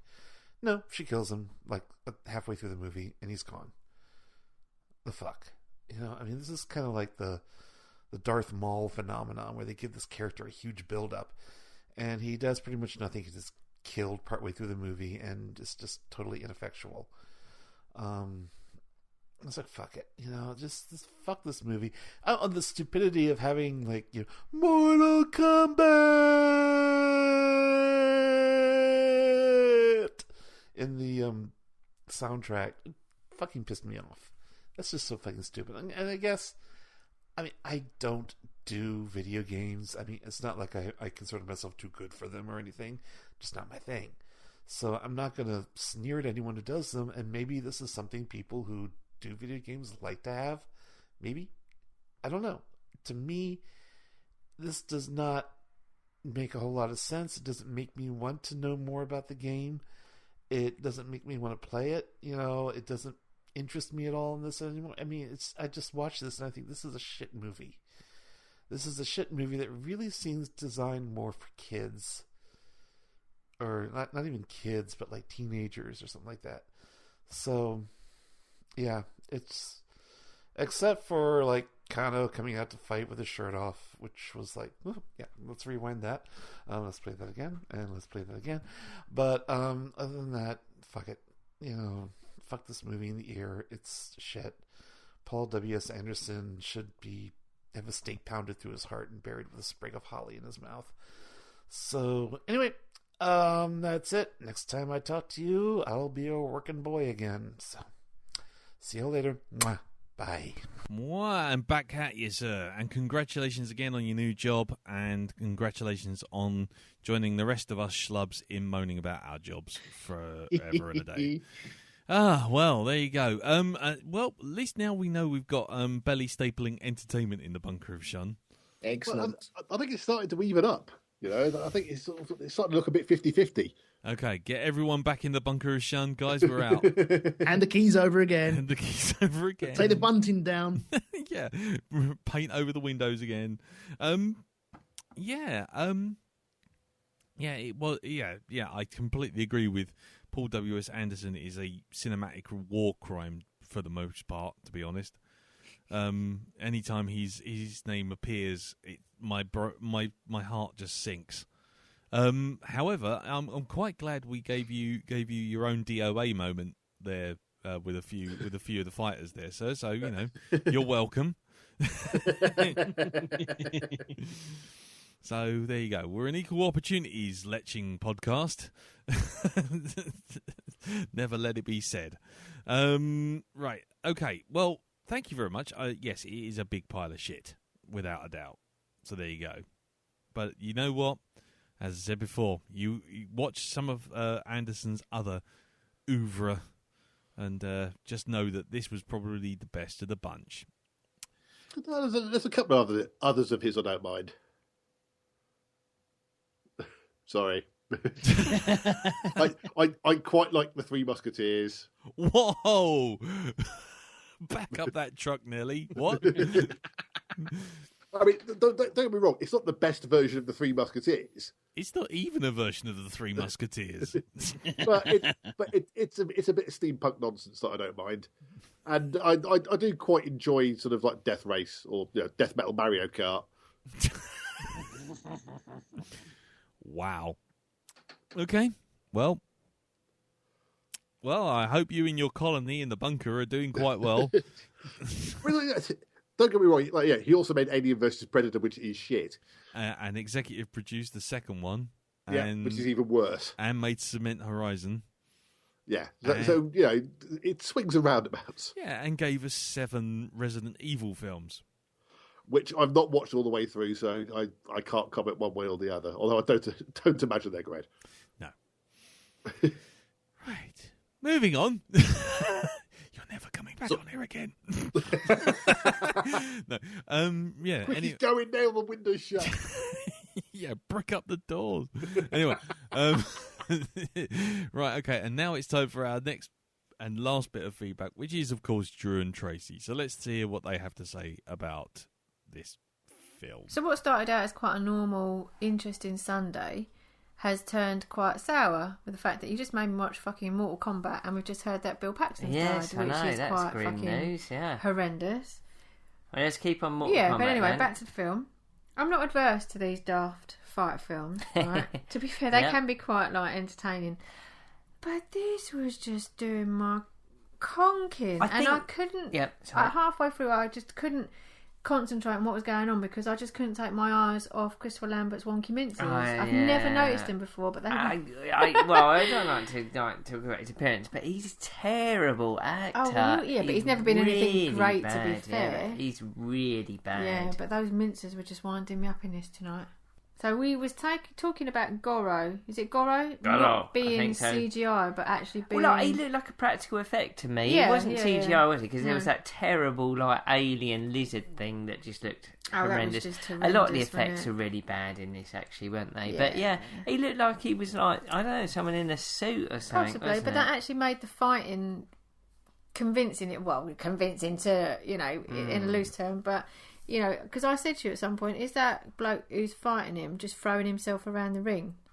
Yeah. Because otherwise, how would they have been able to do Right, it? no, it wasn't like a Jar Jar Binks thing, was it? No. It was actual guy in the suit, I think, anyway. So is there a move in, like... Mortal Kombat? Yeah, where they do, like, pestle and mortar, because he just has the flat palm and the hand Could be. turning. It's Could like be. pestle and mortar, like, I crush you. Yeah, could Like be. that. If there isn't, I think I should paint on that and have it in there. So at one point I said, what year was this film? And you went, oh, it's 95. Could you not tell from the 2 Unlimited and soundtrack? I was like, well, yeah, but I was thinking Actually, more KLF. But I was thinking... I really actually 95. enjoyed the soundtrack. I think it's been like a kid of the 90s or a young person I'm of sorry, the 90s. I thought this is well earlier than that, considering like Lee Kang's fucking right 80s soft rock hairdo going on he there. had some Timothy He had a Howell right there, didn't he? Bonnie Tyler going on. Yes, What's that he did, about? yeah. But yeah, no, I definitely... The only thing that redeemed this film was the soundtrack. The soundtrack, yeah, I thought like this that. was really We was good. blasting out, weren't we? Absolutely. So Johnny Cage is supposed to be the world's greatest fighter. Did a bit of fuck all in this film, really, I know, didn't he? this is the thing, yeah, I thought What, that him as well. and Poor old Sonya. Sonya, I'm or sure Sonya was a character that you could play and you could win the whole game, but she did bugger all, didn't she? They She both just did strung sod all. up and like had to have the hero men rescue her. Yeah, she turned into a bit of a cliche in the end, didn't she, like the woman. But yeah, I've never played Mortal Kombat, not into fighting I can games at remember all. So playing I it, kind of yeah. went into this with a bit of an open mind, thinking, yeah, it's just going to be a bit of fun. But for me, this was not Mortal Kombat, it was Mortal Boredom. And I just wanted to keep singing that the whole way through. I think this was slightly better than DOA or whatever Denied. it's called. Slightly better, like a punch in the face is better than a punch in the testicles, really. But I could laugh not more much at better. DOA, but this was just like, oh, fucking hurry up and end. Yeah, I know. There's a definite bit of that going on with this. Yeah, and normally when we finish a film, we're like, oh yeah, that was alright then. But with this, we were just like, no one said anything for about 10 seconds. It was like, we can't even reach for the remote to turn it off. Yeah. No, not good, once again. Yeah, no, well, not one of the best, but We've watched it now, never to be seen again. Done. Yep. Ow, my eyes! I'm never watching it again. Yep. Fuck it. It was rubbish. Yep. Leave it there then. Definitely. See you later. Bye. Bye. Bye. Bye. Bye. Bye. Bye. So, Christopher Lambert's wonky minces. I think that's good. I think if we were still doing those kind of titles for the podcasts, that would be it. Oh, that would be up there. Yeah, that would definitely be there. That would be it. Wonky minces. And probably a brand of peanuts in Pub Zero. Yeah, something from the hot cupboard, from the hot display shelf. Wonky mints, anyone? Lambert's wonky mints. Anyway, it's a fucking terrible film. Anyway, sorry. The more I think about it, the worse I actually feel, and the more people say stuff, the more I agree. People saying it's all right, it's just pissed you off more. Yeah. Suddenly, it's like, actually, you know what? The more I think about it, the more I actually don't like this film at all. but on the other hand, another thing, yeah. But you got to give it credit for at least sticking to its source at some at some fundamental level. But that fundamental level isn't very high. Right. Anyway, so that's that. So I think in the end, it did actually come out in our favour. The no's have it, and so everyone who likes this film, it back in the bunker. Don't bother packing. Don't worry. Just go in. Go on. Don't worry. It's there's light. Honestly, just lock the door behind them. Anyway, and so that's that. So now it's time to say thank you to everyone who sent in feedback. Thank both MP3 and written, and tell you what our next film is. Well, as Drew and Tracy actually mentioned on Sunday, saw the passing due to medical surgery complications of Mr. Bill Paxton. Who, let's be honest, everyone just goes, Hudson, right there, done. Or Chet from Weird Science, or that guy who no one knows from bloody Twister, except if you're, anyway. And he's a great character actor. He's been in some really good films. I was going to do Simple Plan, but it's an odd film, and it's probably one that probably doesn't showcase him the best. The one that I do think showcases him the best was kind of reminded to me by Wayne Talbot doing an actual piece of artwork for it, which was Near Dark, Catherine Bigelow's Western-style vampire road movie. Now, before I go any further, has everyone seen this film? I have. Jim, yeah, cool. Dave? Not all the way through. I've sort of caught the end of it. I think sort of late night Channel 4 one evening, but I've not seen it from start to finish. Okay. Elton? I've never even heard of this film. Right, okay. Well, you could be in for a bit of a treat. Or not. You never know. So, yes, it's done by Catherine Bigelow, who was former Mrs. James Cameron, and was and she then went on to do Zero Dark 30, and basically it's kind of had an odd life. It was kind of made in between making Aliens, basically, because it features Lance Henriksen, and it also features the lady who plays Vasquez, whose name Jeanette Goldstein. Mm-hmm. And and obviously Bill Paxton, and it's a really interesting film. It's a really low budget film, really interesting, and strangely eminently quotable as well. So yes, we will be doing that in honor of Mr. Paxton and his passing. Basically, I was thinking, shall we do Aliens again? It's like, no. We can't do it for a third time. Fucking hell. As much as I'd love to. And so, yes, if you would like to feedback on next week's film, which is Near Dark, watch it. Send in your feedback to feedback@blackdogpodcast.com. And so before we go, let's do the usual roundtable of promotions. So, Jim, how's it going? Yes, well, you can hear me this week on my own show, Hypnagoria, reading a rare, weird tale from Mr. John Buchan, better known for his adventures and mysteries, such as the 39 Steps. Yes. Which is a jolly interesting story. And coming this week, I'm kicking off a new series of little podcasts, actually continuing an old series, in fact. The Zombie series. Well, this is a fresh chapter.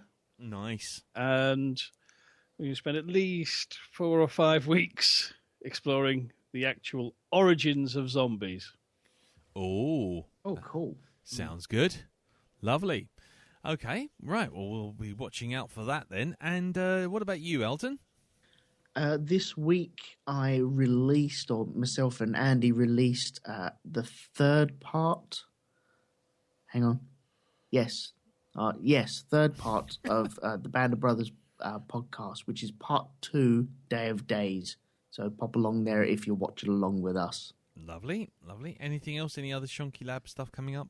No, I've been a bit lax again on that. I'm just finding it hard to do certain things at the moment. So just inquiring. Don't worry. No. Just refer back to a couple of episodes ago where I just can't get off my arse and do stuff at the moment. It's annoying me. So no, that's fair enough. I will do at some point. Not a problem, sir. Don't worry. It's all cool. This stuff gets done for free. You do it when you do it. Okay, and what about you, Mr. Probert? Well, you can hear me on Twice as Bright, Half as Long, which is a podcast where myself and Ian Wilson rewatch shows that didn't last longer than 2 seasons. We're currently midway through a season of shows that were written by writers that have also done Doctor Who. Right. So we've just finished Jekyll. Yes, very good. Yeah, we're about to start next month a couple of months of Dark Season, which was Russell T Davies's first foray into sort of a children's drama, which is, by his own admission, was him sort of doing Doctor Who without doing Doctor Who. Nice. And then after that, we're going to be doing Star Cops. Oh dear. Yeah, which I've never seen. I've seen clips of it, but I've never actually sort of watched whole episodes. So I'm going to be interested to finally catch up with that. Okay, and where can we find that then, sir? You can find that over at earth2.net, and then you can also find my my main blog, which is the Probert Reports at theprobertreports.wordpress.com, where I do sort of reviews, interviews, and the odd article and that there as well. Which I've also done something zombie related there recently. So yes, by coincidence. Yeah, there you go. See, it's all falling into place like a well-oiled clock. Or something. Brilliant. Okay, well, there you go. And yes, some of you may have noticed that our feed is all over the place, and there isn't half the episodes that were on there. They've all gone. So for those lovers of old Blackdog, do point your podcast catcher to archive.blackdogpodcast.com. You will find 0 to 299 over there, just because it's just there. So there you go. Yes, and you can subscribe, or you can just go over there, or whatever. It's up to you. But yeah, just for the moment, over there, there's the archive, and yeah, just keep listening. So until next week, like I say, send your feedback in to feedback@Blackdog Podcast, and yeah, we'll see you all next week for Near Dark. Until then, take care. Thank you, Dave. Thank you very much for having me. And thank you, Jim, and thank you, Elton, and thank you, feedbackers, and thank you, everyone, except Paul W.S. Anderson. Good night.